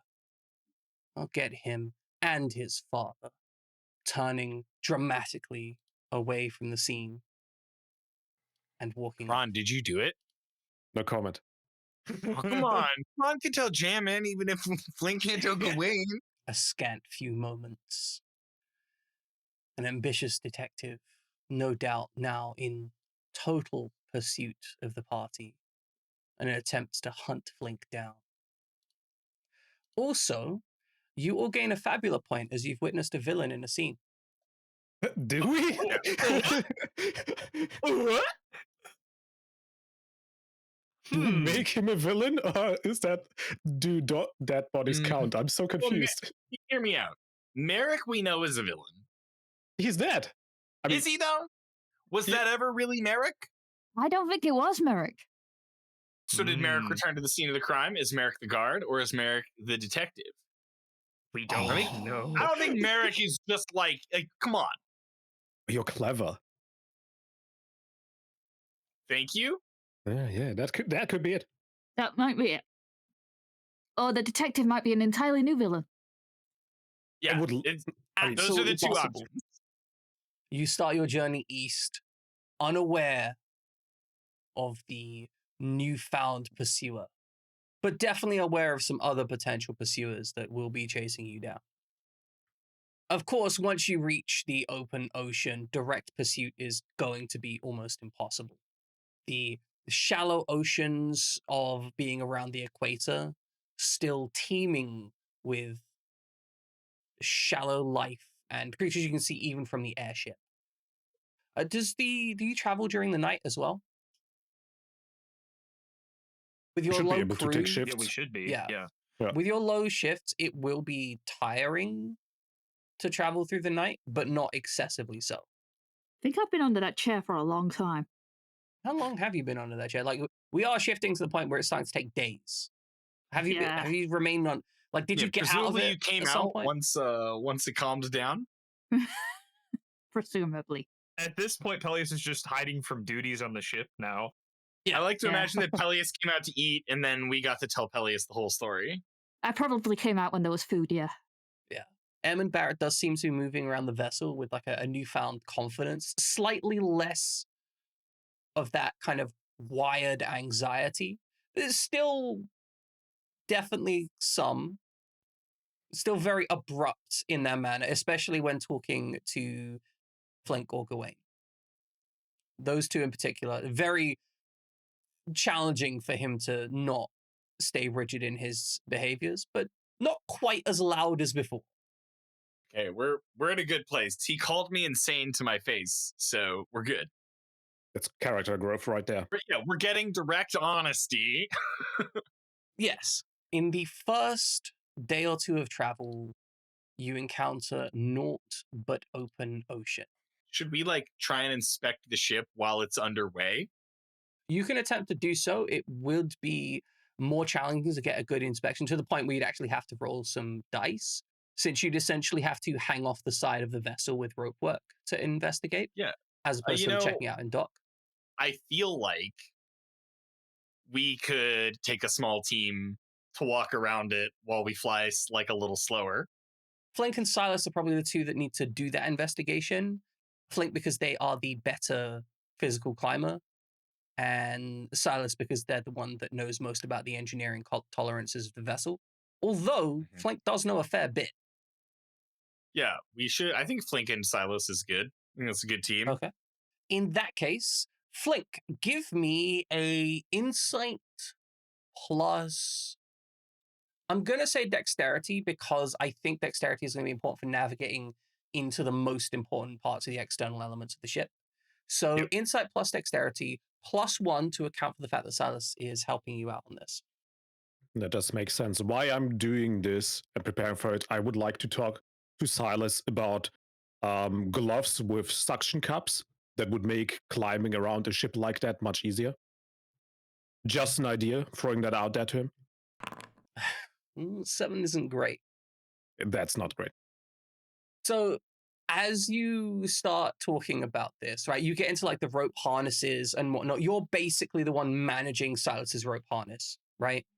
He is not the kind of person who is going to be effective at the clambering. So you're basically building him a rope harness and instructing others on how to pull it to get him where he needs to be, by and large. As you're doing this, you start opening up this discussion of the suction cup elements, and Silas ends up becoming rather distracting because throughout the entire investigation of the externals of the ship, they're bringing up new ideas like, oh, well, actually, if you were to take the yeah, you fucked him up. You fucked up our engineer, element, dude.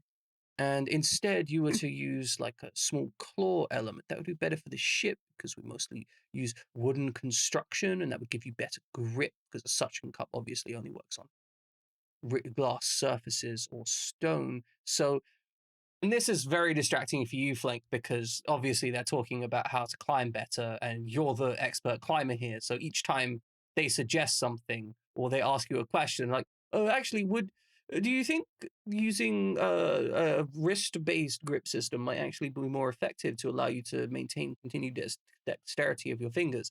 And then you have to think it over, leading to the investigation not actually being nearly as thorough as it should have been.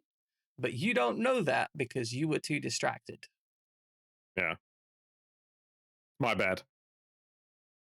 Every time you bring out suction cups, no, it never ends well. Exactly. The actual useful information that you believe you've managed to glean from this is that the vessel seems in okay shape. There is denting and some structure damage, some spalling on the inner structure, but that all in all, it should still be watertight, but that you shouldn't bring it through harsh waters like rapids or something that may incur secondary damage. But that seems good enough to continue as a water vessel. Yes, if you're going through open oceans, mostly it's fine. If you hit rough or choppy water, you probably want to take to the air, but that may be in a storm anyway, which may be a secondary issue. So it's not ideal, but it's okay. Do you plan to test it? Like, Oh, yeah, actually let's- test? Yeah. Yeah. Okay. So you plan to go down to sea level, and because obviously if there is water onboarding and you're investigating the area, you can quickly take off before there's any like risk of Exactly. sinking. We're not, it's not like we're going to go down to sea level and everybody heads to bed. So you gently bring this down on the water, as light as a feather as you can. And on initial inspections, it holds. It is not an issue. There is no apparent water ingress. The damage that is penetrative seems to be above the waterline. If you were to take heavy cargo, you would have to consider the issues therein. But as it stands, it seems fine. Okay, no complaint. Then we continue our journey like this, and Yeah. So place as you go Peleus in to front of continue, it. place Peleus in front of it. As you go to continue your journey, like you land, you're still, you take an investigation. As you start to head off, you notice that the vessel seems sluggish to rise, which is strange, right? It shouldn't be slow. It should be like very responsive. Mhm. It's just a little bit off, and you notice it's very slightly listing to one side. Flank, you notice this most of all because obviously you've got a lot of experience on vessels like this, and you can feel that intuitive, like, that's not quite right. So it feels like that there is more weight on one side than the other.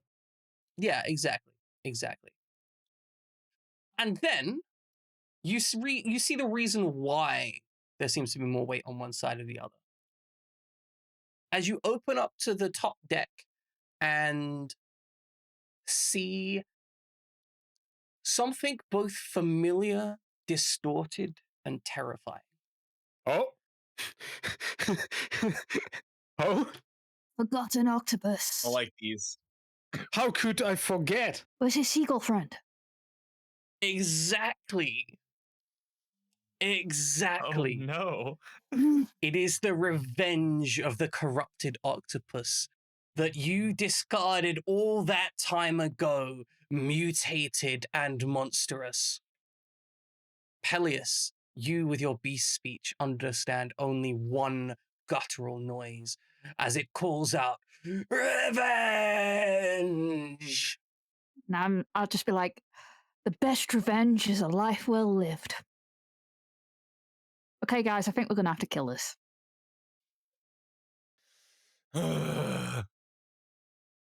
All right. I'm gonna spend 5 MP, and I would like to ask about the octopuses, actually, affinity towards bolt damage. It is vulnerable to bolt damage. Sick.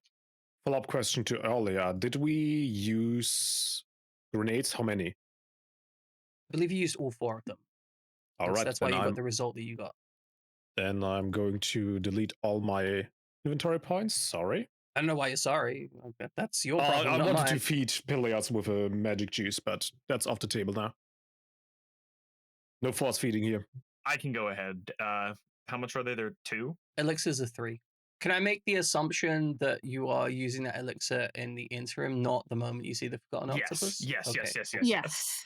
That is not going to be our first act in this Like, fight. because otherwise we are starting combat here. We are. I'm sure this is a very patient octopi. It Ready to will. go. It Let will us check attempt our to. inventory, You know what? You know what? consult our health and mana. I'm gonna say that because I'm letting you guys use items and whatnot before the fight, it's gonna take the first action. That sounds Sure. completely fair. Okay, so this octopus is going to make its first action, and it is going to use the ability Oceans of Ichor. Oh. I don't like that sound. Hell yeah. Oh boy. Give me that damage, daddy. That hits everyone. You can protect against one of those. I can. I think everyone's okay for now. I'll save that for when it matters, because this might actually be a bit of a fight here. Okay, and also it does target itself with this. Oh, poor Oh. guy. He's hurting himself in his confusion. Is he though? Oh. Wait, it healed. Oh. Oh, Oh. absorption. Oh, no. That's knowledge. Very important that Party you saw this actions. before you attack. Yeah, I was about to do something, but I guess he's Anyone going to other be than me, immune. go. Okay, I'll go. And then we're gonna do the abilities and do it all. Y'all know what time it is. Elemental And, Melon. and if I hit this Dun. button, It's 50 damage. Yeah, heal this. Absolutely fucking vile.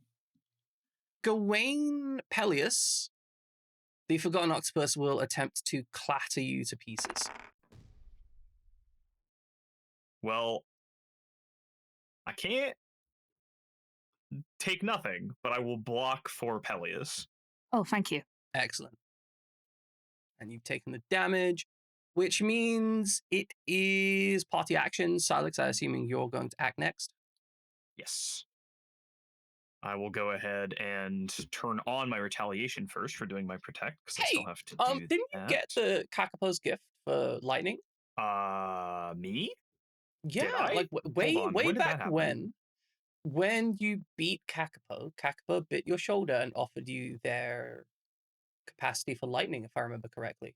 Oh my gosh, I think you're right, and we just haven't needed to use it, and I've never. Yeah, I just haven't needed to use it. I'm just saying. Mm. If you're planning to hit somebody, I was just thinking about what I would do with elemental weapon if I wanted to use it here. Let's try. I saw that was effective from Gawain. yeah, absolutely. We're gonna open up a can of worms and experiment here. Excellent. Let's try and tap into what was his music, because Nanto's he's drums. I don't remember specifically, but I think Kakapo was just like it is the joyous riot. It is more than content to join in on any cacophony with Okay. riotous sound.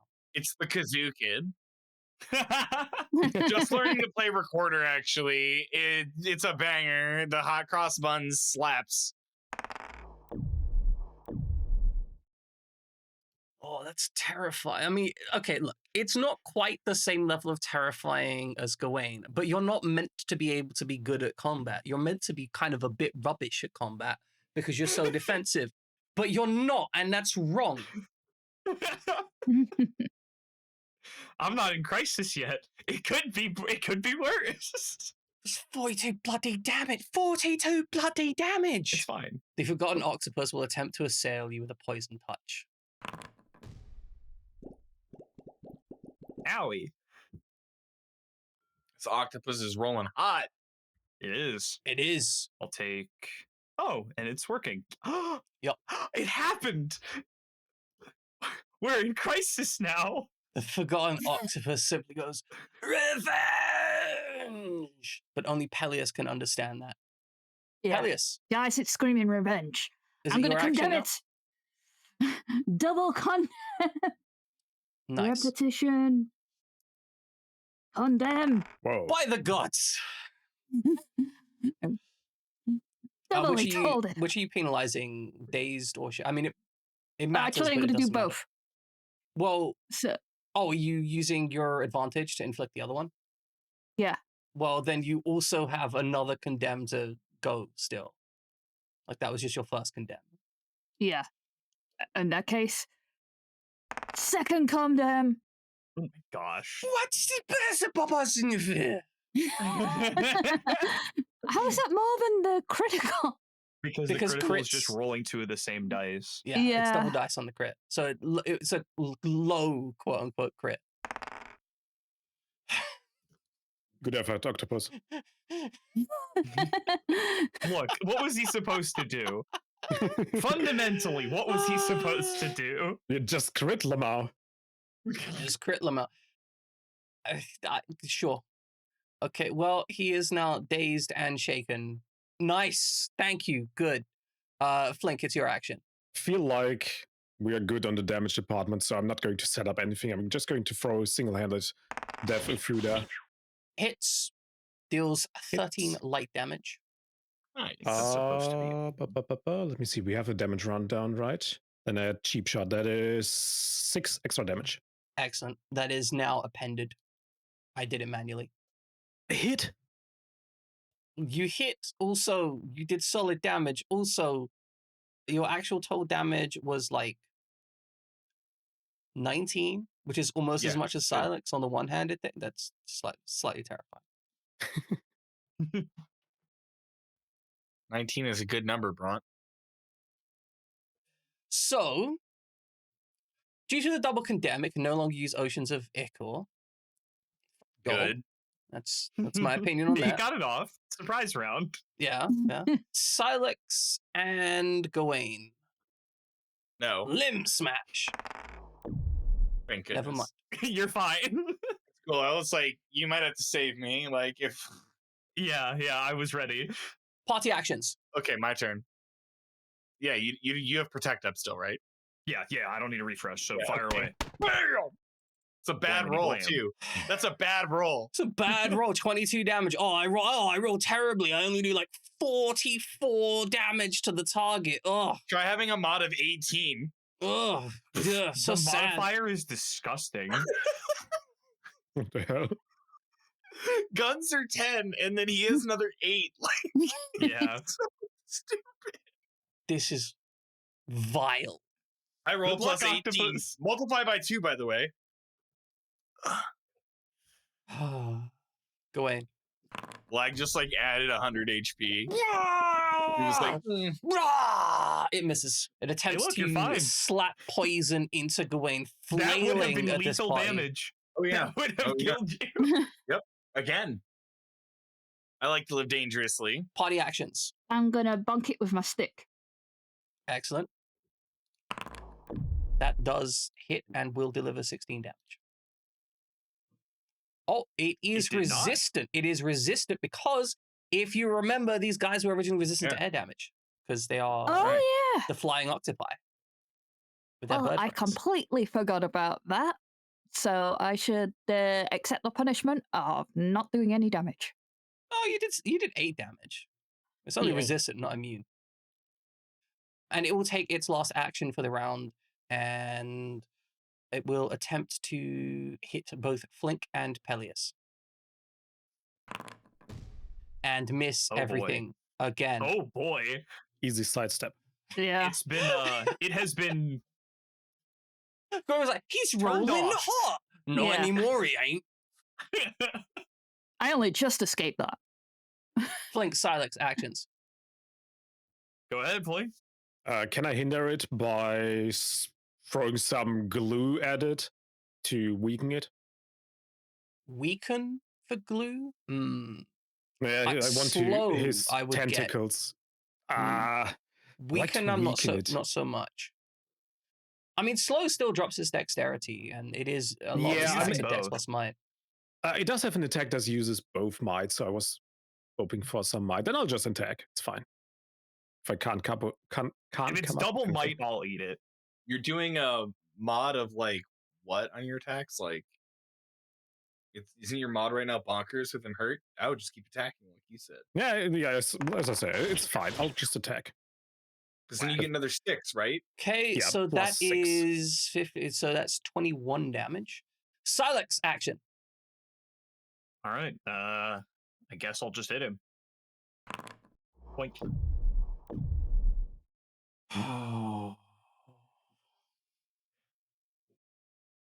I hit him with a 9. Silex. Uh-oh. You pummel what is left of this forgotten octopus to death. It flails and grips no. at you as you tase what's left of it into unlife. It whimpers out, "Revenge! Revenge! Revenge!" as its life finally withers from it. Forgotten octopus is dead. Time to throw it overboard and forget about it. One Yeah. of the last remnants of Dr. Koei's cruelty in the world. Kind of looks like Dr. Quay. Oh, if he Damn, was it does a looking little good, bit as maybe. well. Yeah, on one of his better days. Hopefully that's the last of his stuff. Yeah. Just Yeah, kick it throw it off into the the ship. ocean, see if it'll poison something else. Let's not do that. Right, well, is there a I'd safe rather not. way? We can't make calamari out of it. Just burn it. Yeah, that's I don't probably it. know. The answer is probably burn it. Stand upwind. Sounds Plus, about if right. anyone's tailing us, it'll be a bad time. Yeah. Nail those fumes, baby. What is that True, barbecue true. that they're Barbecue run up there? It's stinks. awful. Oh, Yeah. that barbecue is also converting me into a zombie. Strange. I should probably report to the captain about this. Actually, I'm going to keep this completely secret from everyone, just so I can turn into a zombie at the most inopportune moment and bite the captain right at the moment. Because I am in a horror movie. Yeah. Yeah.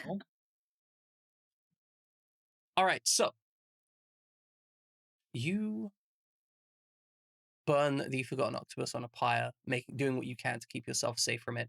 I imagine you will go indoors once you start the fire until it burns out. The last remnants of Koei's horror in the world that you know of. We hope. Yeah. You are able to continue your journey otherwise safely, though. So it looks like that got a few good hits on us. How are we doing? Specifically talking to Gawain, are you all right? Do you need some healing? I guess. Yeah. I was like, I need to go to bed, but I guess that's not really how this works. So yeah, I can do it myself. Well, I give you some encouragement. Nah, I won't have any items after this, but that's fine. Just make sure you're topped up. We're on the ship, so we're allowed to Dip into our supply, which we still have. How much is our supply total? It's another 6, right? Another person's worth? It can hold up to 6 spare inventory points that can be Yeah. restocked. Wouldn't what it I be thought. easier to get a tent? It's okay. I'm, We'll I'm deal. just gonna roll at 0 IP because I can function without it. It's fine. Yeah. It's almost like you've spent a lot of resources to get away from there, and now you're on the ragged run, and you're low Yeah, on resources. all And I'm good. gonna be real with you for a moment, guys. This is the closest I think a TTRPG has ever actually emulated having to deal with resource issues that I've ever seen. Because most TTRPGs really struggle in this situation. Things like D&D often just have like, oh, you take a nap and then you use Goodberry, and now you have no resource problems. You're like, well, we long rested. Yeah. So I'm kind of down for it. Okay, you travel onwards, and interestingly enough, it is largely uneventful. Your journey happens safely and securely as you traverse these oceans with occasional island chains. You briefly pick up resources at one or two of them for, food and fresh water, but you are otherwise No one's trying to kill us. uninhibited. Kind of refreshing. As you get closer to Rakshapur, the point where you start seeing like the shipping lanes of Rakshapur, right? Because there's a distinct thing. Like when you're out in the open ocean, there's no real like identifiable shipping lanes. But as you get closer to like a busy port town like Rakshapur, you can see where ships are like navigating and trying to move through their shipping lanes. And you see a number of the like small, if you remember the small skiffs that you saw in the west, of different design overall. But you do see one that seems kind of familiar to you, that you recognize from a journey way back before in the Mahawahi Wastes, skimming along near Rakshapur. What was his name again? Well, it's a mirror, but That's his skiff, right? yeah. I recognize it anywhere. Well, actually, Gawain should recognize it anywhere. I mean, it could also be someone else with a similar model skiff. It could definitely, there's the potential for that, yes.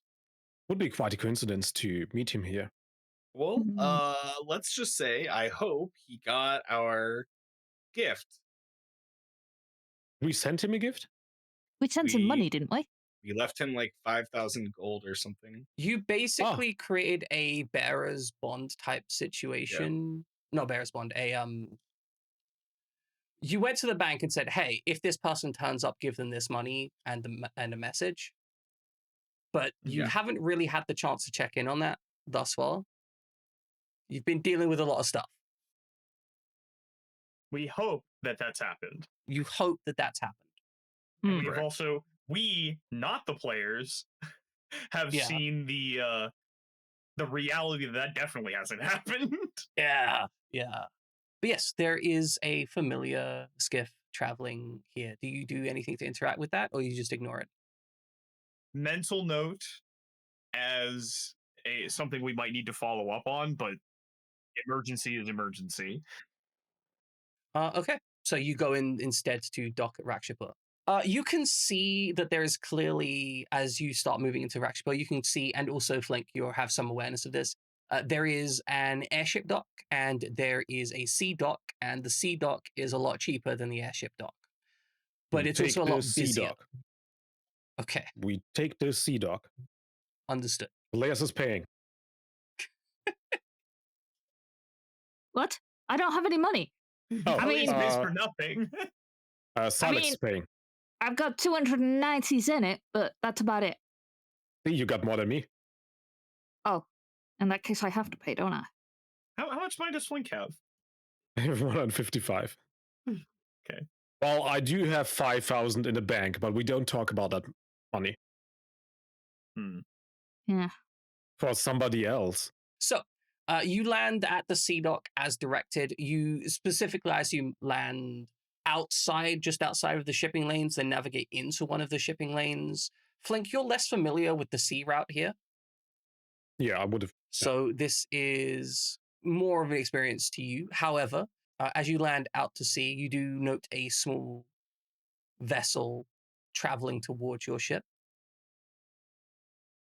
As they come up alongside you, they will yell out to your ship and say, "Are you docking here?" Yes, we are. Can I have permission to come aboard? Okay. Sure, sir. A lone individual will scrabble up whatever is available to clamber the vessel, whether you put down ropes or similar, and get up to the point where they can actually talk to you. And as they clamber on board, they will say, "So have you been to Rakshapur before?" It's been a while since I've been here. Is it still the same lovely place? Yes, it's indeed wonderful this time of year. Now, I notice your vessel is very foreign.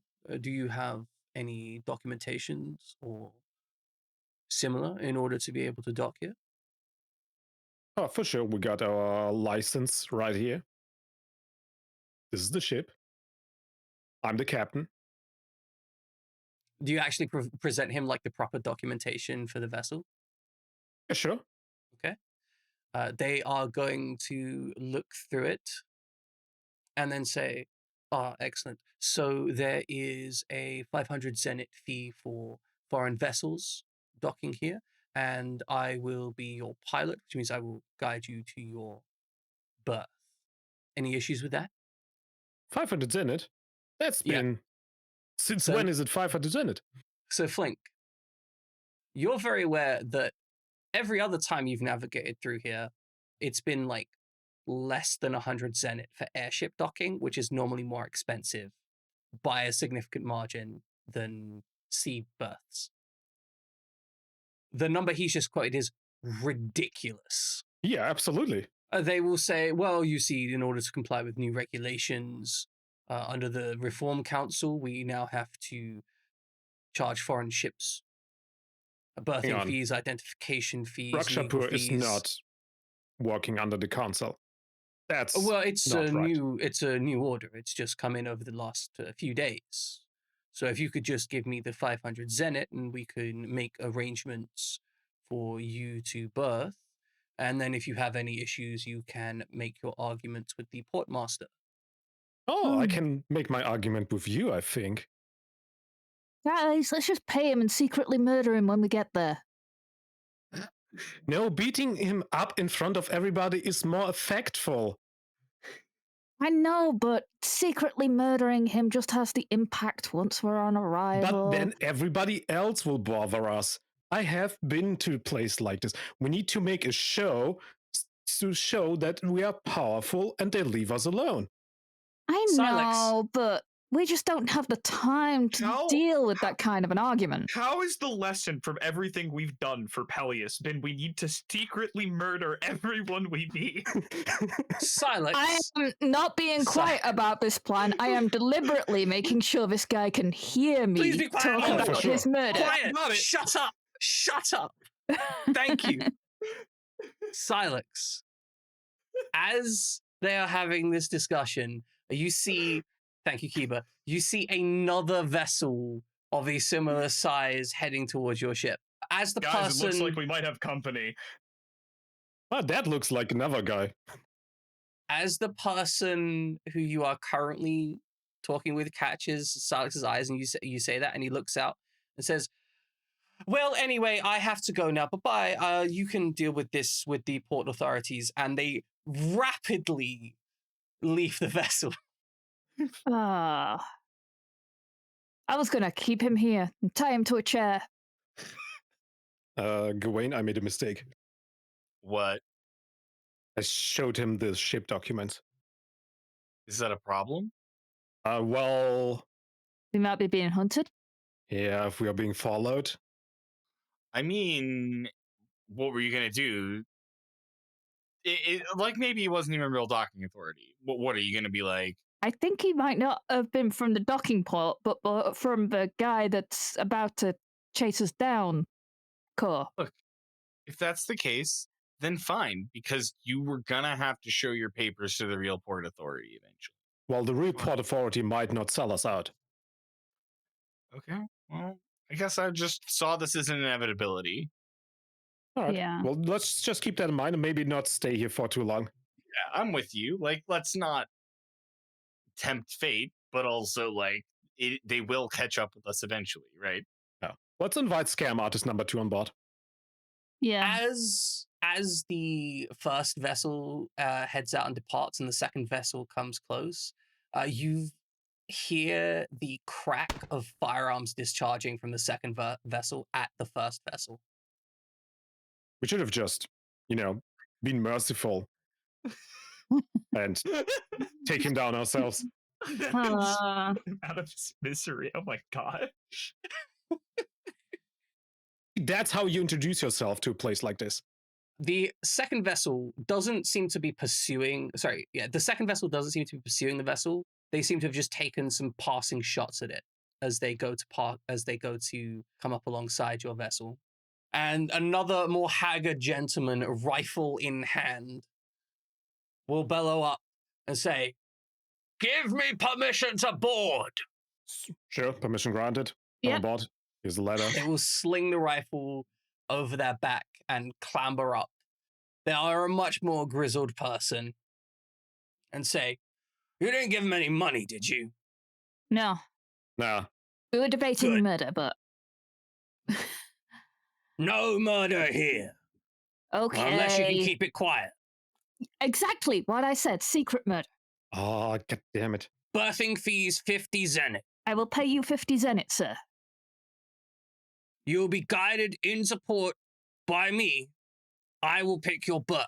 There is no negotiation on which berth you go to. Is that understood? It's berth. It's where you put the vessel. Ah. Okay. Good. Then we will give birth where you tell us. The gentleman will shake his head and say, BERTF.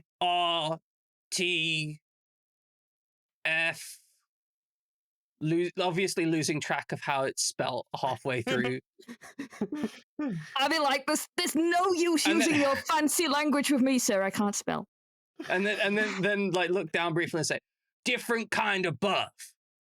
Now. I understand. I bow to your intelligence. Flink, Where's the Flink, please save us. where's the con? That would be him. I point towards Flink. Flick, you know when he asks where's the con, he's asking for like where is the place where the ship is controlled from? The conning tower, essentially.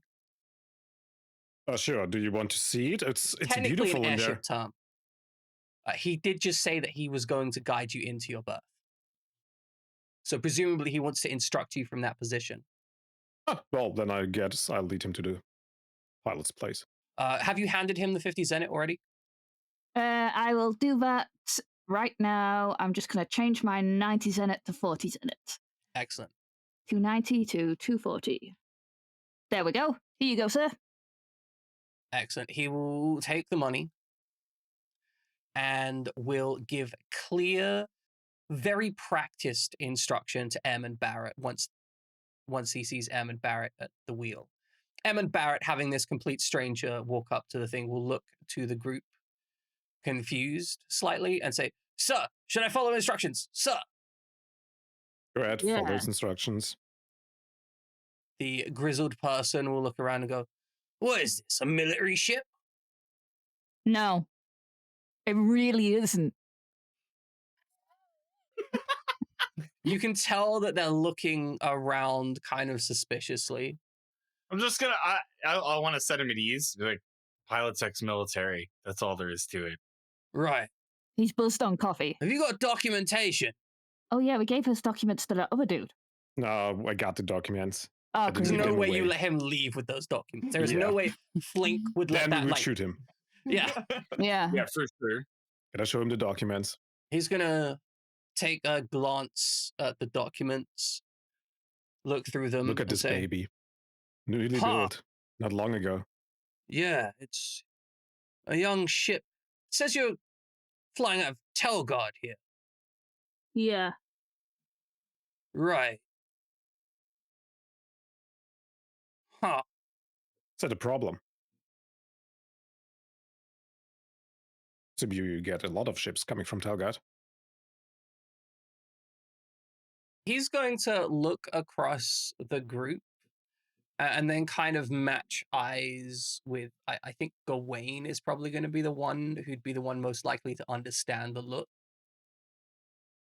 And it's the Oh. look of, I don't know if you know, but if you don't want other people to know that you're from Talgard, you probably need to exchange some money. Okay, what I'm gonna do is I'm gonna look up, and I'm just gonna ask like, how much extra for us to use that berth right there? I said no negotiation, but you know, thought I'd ask. double? There's definitely a thought process going on as they look between the group. They can see Peleus and they go, this is just some noble escapade thing, right? Nothing important. Yeah, pretty much. He's our employer, and it's our job to keep this idiot safe while he goes on his journey to find himself or whatever. I'm a We're getting Interrupt tourist. the captain constantly. Yeah, we're getting paid by his rich mom, so we can double the fee. Yeah, If you'll let double us park sounds over good. there. Double sounds Yeah. good. I'm gonna look at him like fork over another 50 for this guy. Directly, hand He to takes the hand. money and you note decidedly stows it in his personal possessions, not Yes. the official possessions. That's what I was hoping for. And then we'll like fold the document up and hand it back, decidedly not looking at it again. Yeah. And then we'll instruct you to a berth that is empty and usable. Not the one you selected and not the one he was originally going for, but a Perfect. third one separate to both of them. Yeah, it just makes Even it seem better. like perfect. We all know the score here. Yeah. As you come into berth, the person will say quietly to Gawain, who gave him the money, and says, I recommend you don't spend more than a couple days in port. Thank you. I'll see you again real soon. And then we'll head off on his pilot ship, presumably to make more money from arranging the berthing of the various vessels and making sure they don't crash into each other. Oh, nice guy. So yeah, this should probably be like an in and out operation here. Yeah. Get some inventory points. I want to sell my newly acquired peacock feather. Oh, you want to Um, sell that? Okay, sure. We Yeah, get some well, supplies, and yeah, let's do supplies, and we also need intel. I Okay. guess we could rest, but we can do that on ship. Our last known location for Minerva is where relative to Rakshapur? So you knew that Minerva Task was exploring the overall area. Your last piece of information suggested that she was exploring in the like southern Broken Spine area. The Broken Spine is like the kind of mountain range, so called because of the specific arrangement of the geology around here. It looks like a mountain range that has been smashed into at some point. Do you guys want to split up and do this? Like, how about you guys do inventory and find out more about Rascal, since asking the merchants should be easy, and I can go with someone else to try and I'm gonna channel my inner Minerva and see if I can figure out like where they stayed. They almost certainly docked here before they moved on, so maybe I can like figure out, where they stopped. Maybe we can find some news. Maybe I'll come with you guys at first, like, go to the shops. Like, they would have had to resupply, right? In theory. Yeah. So like Maybe we start can there. talk to some Let's all just stay as a group then. But yeah, locals. we need more IP / selling stuff apparently, and the intel we said. So Rascal and Minerva. And we need to get a rest. Yes. If possible. Excellent. We can always park our ship in tent, as discussed. Well, it costs IP. Yeah. Yes. Okay, so step one, let's just deal with the inventory points. You can just spend money to buy inventory points here. I'm not going to try and scam you on that. So once you spent all the points to gain inventory points, then let's deal with. You said you were doing information gathering and selling. Let's deal with selling first. Flink, you're up. Yeah. I What would are you like trying to to sell the sell? peacock How, feather. Interesting. Just to be clear, me as the player doesn't want to sell this. Flink does want to sell it. Interesting. What? Wait, so you, the player, want to retain this? Yeah, I would keep this. As an RPG player, this is a usable item that could be very strong. Blink, money. Easy. Okay. Okay. Nice. Nice. The I got player you. is fighting the character, and the character is Yeah. winning. Roll me insight plus. Kron's not sad when he gets money, okay? Like, Yeah, I'm that's not fair, sad. let's not let him be a martyr here. That's sad. Roll me insight plus willpower to determine your likelihood of finding a decent buyer who's because this is the kind of place where you can find someone to buy anything, but it's the case of like, are they going to give you a good deal? Are they going to scam you, and so on? You are going to get a +2 because you have been here before and you've got some experience of the place. Although that nice. was when you were younger, so it's not like the same level of experience that a like wizened older adventurer might have. Yeah, let's see. I know a place that was like few steps up there, staircase C. I know a place. Excellent. Okay, so with a 12, you manage to find someone that will at the very least examine it and will offer you, let's say, 200 zenith for it, which you know to be like a little bit short of the like going rate per se. There's a going rate for peacock feathers. Or Yeah, it for says right there. interesting magical items. There's going That is rates. cool. I can just picture a store full of feathers with different prices for each one, depending on Yeah, to be fair- the variant of bird and magic. That is actually To really be cool. fair, if I'm bird writing that feathers down. had magical properties, that would exist. Yeah. No, I'm sorry, I'm writing that down. That's too cool not to. We already established the monster pass exists. So stores with magic bird feather, not feathers, feathers. There we go. Magic bird fathers, also interesting.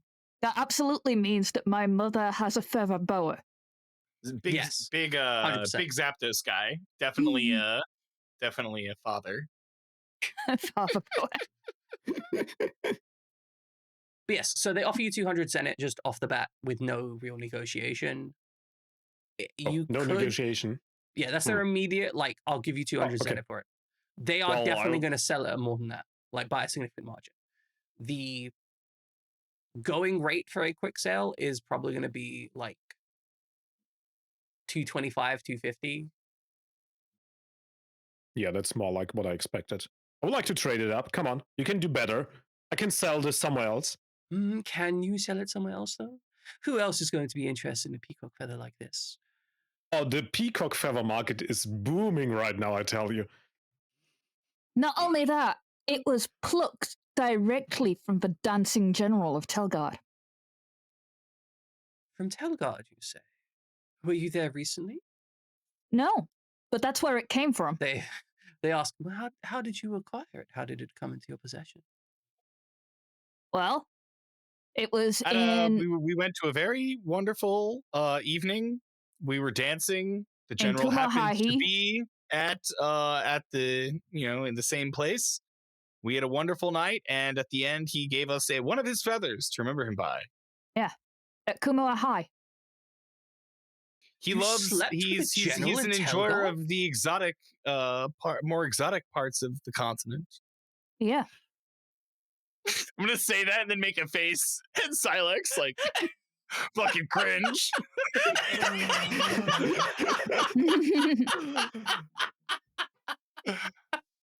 You should see his Incredible. house down in Severus Port. All right, they'll accept it at 250 after that absolute brazen bullshit. You know, 250 is good. from the same area, we also have this pearl from the famous port beds of Kumuhanua. We don't really have Oh, use you've for had it. that They pearl gave a it to us after while. we saved one of their kids. When did you get the pearl? It wasn't actually from them. It was from other people. But yeah, when we saved those people, they There was gave a us fishing this boat that you fishing- ran into randomly off the coast. Oh, I'm making up a story to go along with the pearl, but Yeah, all I, right. you know, and I'm throwing it in, like seeing if we've already got this guy a little bit. So They Yeah. will examine the pearl and say, I don't sell pearls very often here. But it was picked from the pocket of the general himself. Well, I have The pearl. Come on. The pearl came as Yeah. a gift. No, don't tell any tall tales now. It's just we got it that night. We picked pearls together. That was part of the fun things. Oh, we did. yes. We absolutely Yes, did we not went rob pearl the diving. general. We Wink, went pearl wink. diving after our dancing adventure. I will be honest, I don't believe you about the pearl. However, I will offer you 100 zenith for it. Deal. Okay, so for the pearl and the peacock feather, they offer 350 total, 250 for the feather, and then 100 for the pearl. How you make the arrangements for that is up to you. I take my Done. 250. Yeah. Just Hello? I took my. Absolutely Don't valid get it fair. I'm not twisted. gonna get in on that. Someone's not trying to get her cut. Do I need to press delete on that? While I disagree with haggling, I am more than fine with upselling for free. Okay. I won't pay less, but I'll make them pay more. Yes, exactly. Big waiter energy. Oh dear. Incredible. Do you like cheese with that? Fries? Yeah. A drink? Okay, so you've managed to make your sales. I assume you're searching for information next. If we search for information the same way we are selling things, we are doomed. Actually, we're on this long trip. Mostly him. I suggested we come here next because I wanted to catch up with an old friend who was also from Telgard. Have you seen any other ships from the area here recently? I assume they would have come into town to buy supplies before they set off again. There has been a bit of kerfuffle about a Telgard vessel coming to Rakshapur. Apparently, it's gleaned the interest of the Reform Council. Is I that can't say bad? where it is now. Wait, the Reform Council's real? What Is do that you mean the bad? Reform Council's? They're so confused by the hail of concern. Bemused by this. Well, of course, the Reform Council's real. They basically run the continent. I thought that was just a guy that was scamming us. Well, I mean, you're in Rakshapur. Of course, there's someone trying to scam you. Ah, that makes sense. But I just assumed that was part of a lie. Oh, so the Reform Council's real. Thank you very much for that information, sir. I promise not to charge you for giving it to me. They will blink at Peleus, just Wait. confused. As if someone has been told, yes, fish, they come from rocks. I'm from out of town.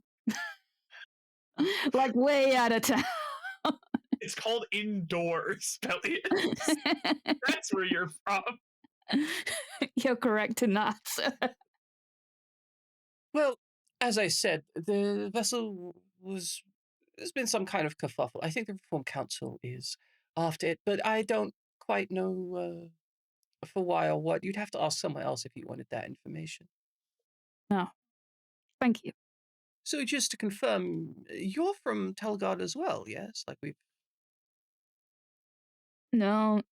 You certain? Because, I mean, Well, some of us are. they make that kind of look of you've said a lot of. Some of us are. Just not all of us. Some of us are from Roe Village. Please stop. Some of us are from Kunahamura.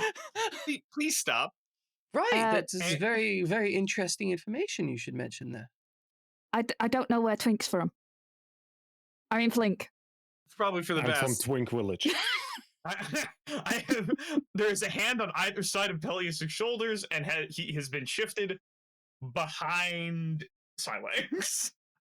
Yeah. Let's talking for Pelias now. Thanks for the Nice. information. Hope our friends are okay. We'll be on our way. Thank you so much. Certainly, no problem. As you head out, and you can see that they're literally writing stuff down as you leave. What a nice Wait, man. we need to leave earlier. Yeah, we should leave now. So as we are walking outside, so when Gawain paid the nice man at the port to not tell anyone we were from Telgard, at what point in between then and now did it seem a good idea to tell everyone we were from Telgard? When did I do that? About 10 seconds ago. How did he get that? I literally just said we were from all over. I don't know how he could have possibly gleaned that information. It's fine. It's fine. It's fine. It's fine. I think he It's killed fine. that. It's fine. It's fine. I'm just gonna turn out Peleus. Giving them more information was not a good idea, but whatever. We needed to leave anyway, so let's go. Okay. I will say, while that has definitely shortened your time you can be here, you've still probably got another day before you really need to be concerned. Because even if they immediately sell that information, it's going to have to go through like filters and agents and so on before anyone can care. And this is Rakshapurflink, and you know that the local forces cannot maintain a direct presence here because they often get shot or stabbed or randomly die in drunken brawls and such. So, At the very least, there is. At least they gave us the information that there might be other places that we could go to get more information about a precise location for Manura, or more precise than we currently have. Yeah, since we're in Rakshapura, there's one place we really need to go, and that's a pub. it's a pub. You go into the pub, you're going to get drunk. Nice. Cool. In that Okay. case, if I say things which are wrong, people, Nobody will believe you because they think you're drunk. Yeah, it's a perfect cover, Yeah. actually. I kind of realized I didn't have anywhere I was going with that. Yeah, Palace is like, if I say stuff that's wrong, what? There's a second part to this statement. It's just not occurring. The second part is alcohol. Nice. If I'm drunk while I'm saying stuff wrong, then we've got something to blame it on. Okay. There's an array of places to drink here.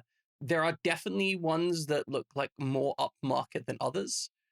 And you can kind of judge how upmarket a place is by like the number of unconscious or dead drunk or like unconscious or drunk people outside it. I'm gonna go to the least classy establishment Okay. because that's where Minerva would go. Right. That makes a lot of sense. There's a minimum threshold of class that needs to be met, but she's not wealthy. Right. No, that makes a lot of sense. So like you're looking for like a low amount of unconscious people outside. Yeah, exactly. There's probably one, but no more than one. Yeah, And he's dressed okay. Yeah, he's not covered in like human waste. You know, Yeah, it's he just like, pissed himself. yeah, exactly. And also, there's no one actively being attacked when you enter, which is nice. It's definitely up class. The glasses are clean. There is food served. There is actual staff going to tables, not to serve anyone, but to, you know, take away various broken things. The place seems to be, currently at least, kept in charge of by a woman at the counter. Then they are cleaning glasses. Think I'm just gonna be an orderly patron at first. Excellent. Pull out a map, like sit down at a table with my friends, like pull out a map and like show, like, you know, okay, well, let's talk about where we want to go next, just casually. As you do so, after a few moments, when the staff will come by and say, "You order your drinks at the bar." Okay, I'm going to go to the bar. Okay, Nice. hey, Peleus, look at Yeah. me. Sorry? First of all, Yeah. gin and tonic. Okay. Second of all, we're your bodyguards, and you are traveling on like what do rich kids call it, a gap year? You're doing that. I'm okay. a tourist. Yeah, you're a tourist. It's not a star sign. We're your friends, okay? Yeah. All right, you can do this. All right, head over to the bar. I wave at the lady behind the bar. Is that a lady? It is a lady behind the bar. I'm going to go with Peleus. Oh no. They are a very serious looking person. They have a very strong frame overall. It's clear that they work hard here. They carry themselves with a confidence as they walk up to you and nod. Right. I would like 3 regular people drinks and 1 gin and tonic, please. By which I mean the local shenaf that people have. They will have slightly wide open eyes. They say, regular people drinks, like what? You know what Yes. normal people normally drink in this place. Right, certainly. They will go to the back shelf and pull up something from one of the high shelves. I get the impression that that is not what people regularly drink if she has to go to a high shelf. I'm on to you, sister.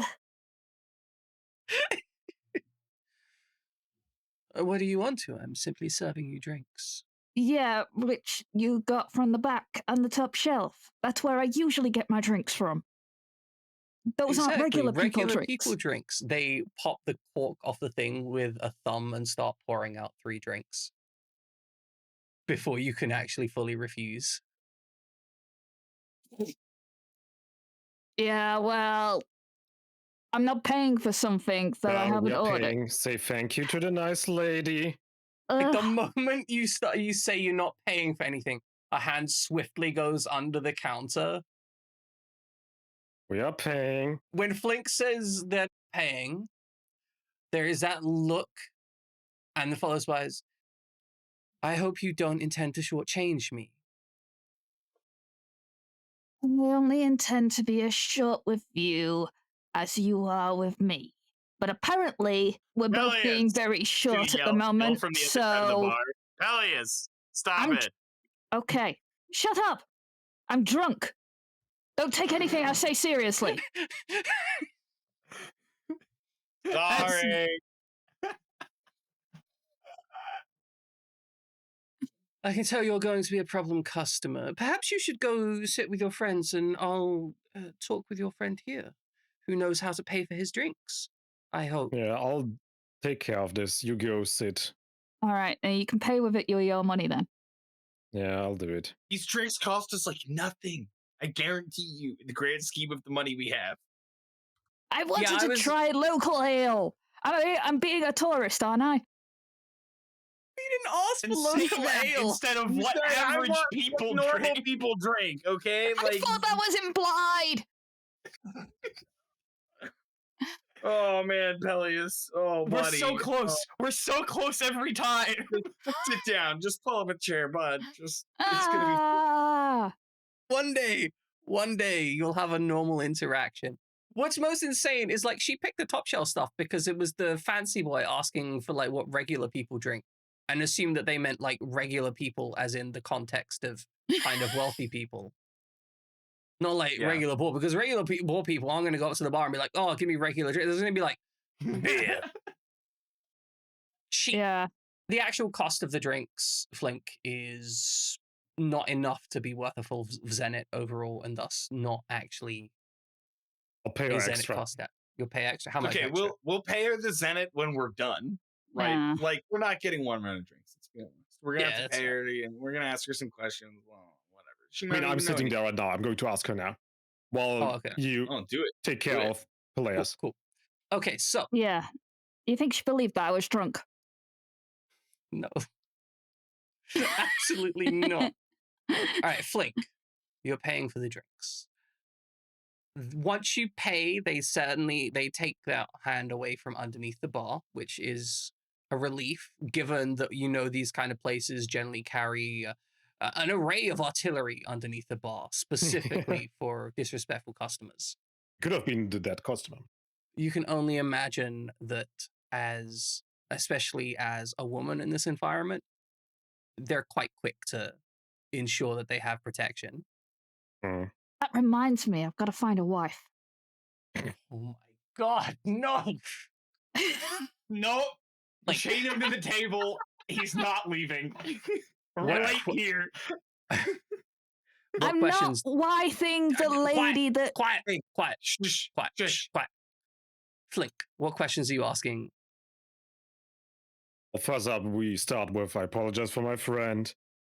It's gonna be the end of me Is he some kind of noble prince? That's the only time I get that level of stupidity. He definitely acts like one. I don't know There where is he's got that from. an acquiescing roll of the head. Much time inside, too little time outside, I guess. And they will follow this up with, your friend asked for a gin and tonic. I don't think we have anything that passes for gin here. Any suggestions as to the replacement? Do you have turn off the lights? Turn off the lights? Yeah, it's a drink. Would they? I don't know if they. You know what? Sure. I'm assuming you're asking for like a local drink. Yeah. Okay. This would be the place. That thing is going to Sure. kick Gawain's ass. Sure. They'll nod and say sure and start preparing it for you. It takes slightly more preparation than gin and tonic, though. Yeah, that's what I'm hoping There's for. muddling involved. So we just came into town. Anything I can tell. funny going on? In or outside here? Well, there's news of what the Reform Council's up to. Apparently there was a military excursion near Rascol. An excursion? Since when do they excursions? Whenever they feel like oppressing the local population, presumably. Do they hold that much power already? The Reform Council? I mean, they Yeah. hold the capital in Rascol. That's pretty much the it. military cause. And they are mingling into Rakshapur's business? Always, but we're used to that. Yeah, it's been that way with the old council as well. Always hoping to reform this place. The barkeep will shake their head and say, I mean, I don't think they truly want reform here. I think they just want someone to dump their losses. Dump the losses. Like what? Anytime they have problem people, they send them through Rakshapur. They don't need to keep them in prison, or they execute them, of course, but execution is expensive. Oh, so that's how all the people land here. I was curious. That's a new story. It's cheaper than trying to keep them in prison, although I'm not sure how many people they're bothering to keep in prison these days. I hear the prisons on the mainland are quite empty. That new government must be very interesting. I don't know if I want to step onto their toes. I'd avoid it. I'd hate to have them interested in me. I've heard they've done terrible things out there. Of course, it's all rumors. People saying about other people getting disappeared, cousins and friends. I've heard terrifying things about their new ships, though. Oh? What was that? Their new vessels, the airships. Now you got me interested. They got new vessels, new airships? They'll shrug and say, that's what they say. All military hush-hush stuff. I'm sure you know how it is. Ah, damn. I do love me a good airship. Well, I'm certain if you go down to Rascal and ask them to show you one, they'll be more than happy to shoot you out the sky with it. I try to avoid that if necessary. Although I am looking for a missing friend, which is why we are looking around here. And doesn't sound good if you're talking about missing people. They'll shake their head and say, I've not heard much good. If you've got a missing friend, they could be splattered over the countryside by now. Anywhere specific in mind? They'll kind of give a shrug and then say, it's a big continent. I couldn't say where. I did hear that there was some trouble with a ship from Telgard. There's been requests to keep an eye out for it. You wouldn't happen to be from Telgard, would you? No, we came from the north. Ship from Telgard. Here. That's unusual. You're from the Horizonless Guard. I don't recognize your accent. You didn't hear my soft part. They'll shrug and slightly push the drinks towards you and then say, sorry, and then glance to the bar in the kind of like, I have to get back to work look as they start serving other customers. Yeah, sure. Pay her extra. Cool. Take my drinks. Return to the group. And tell them, well, doesn't quite feel like I got true informations out of that. Oh. Just hints, whispers, people disappearing, excursions around Roscoe. Do you think you have something to follow up on? Something to check next? There was a Telgard ship. They were observing it. I didn't get where exactly it was going. Just the country is big. That's not really a lead. Yeah, well, we know where she was supposed to be going. I want to point out the implication is they're still looking for a Telgard ship. Oh, okay. I thought they. Okay, yeah. Apparently, according to the rumors, right? I think we got what we needed here, right? Like, we mostly needed a resupply. If we had a rest. Do you need one? We burned all those items and then didn't really get hurt. On like half MP.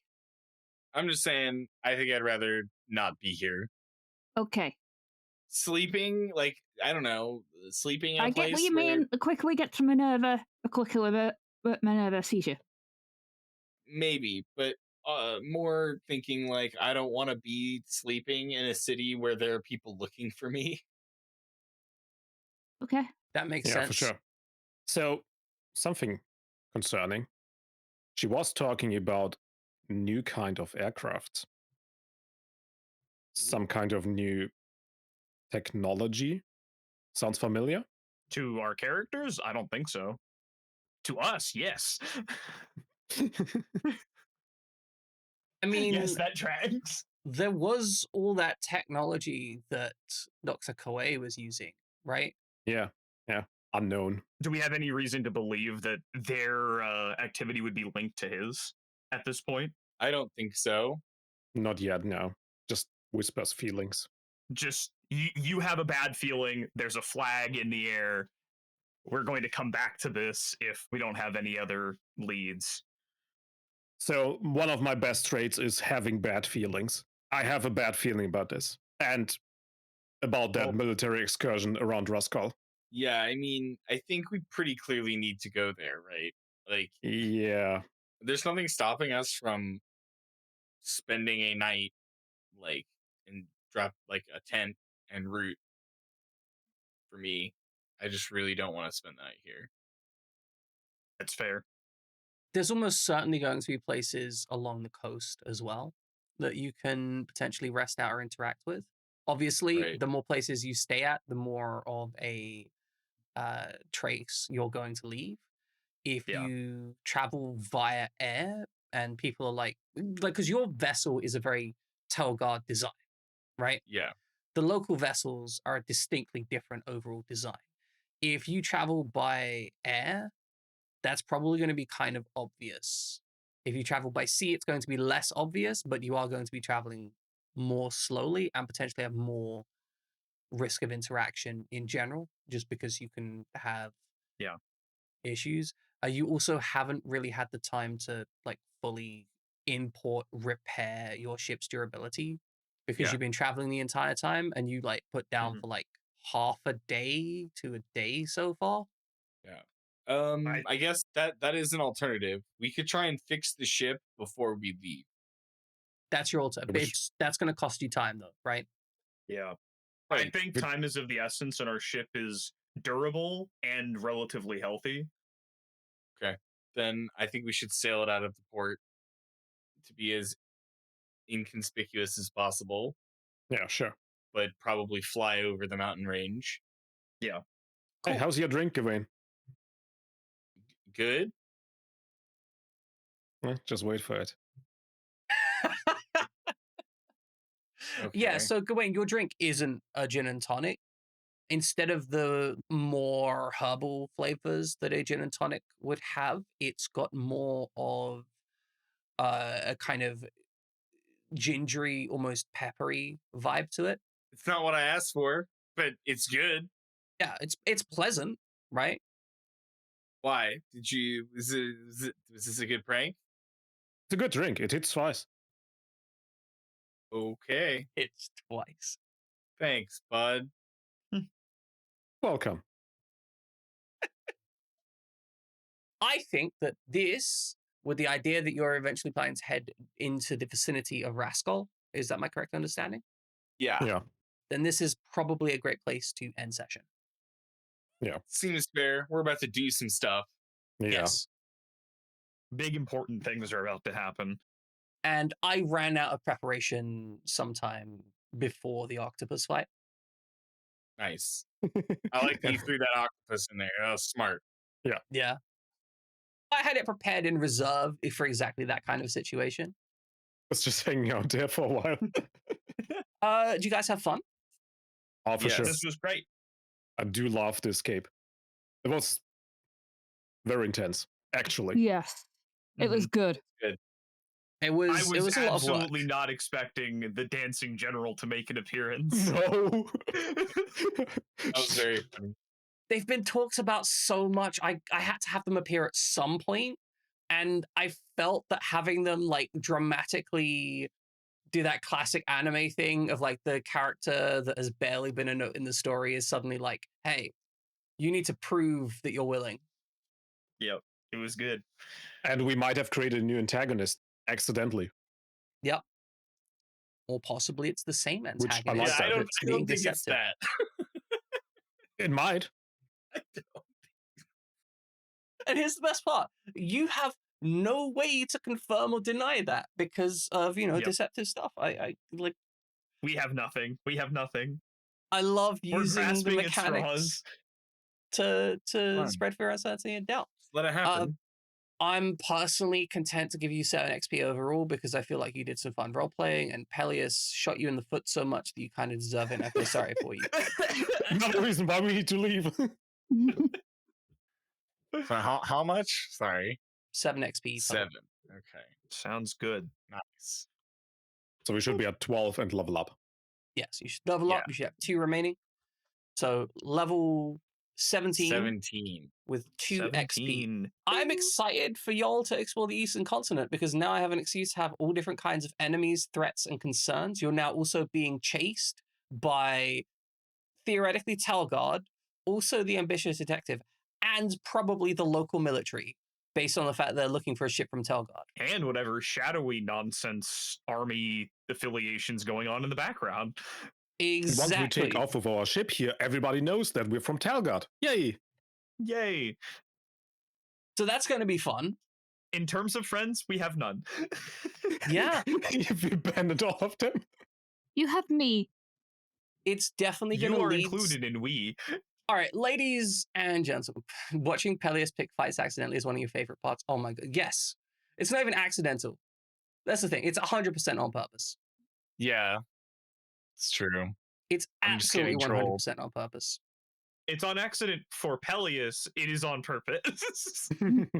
However, we are rating out in like 5 seconds. So love y'all. Please have a wonderful day. Bye-bye, everyone. Bye. Bye.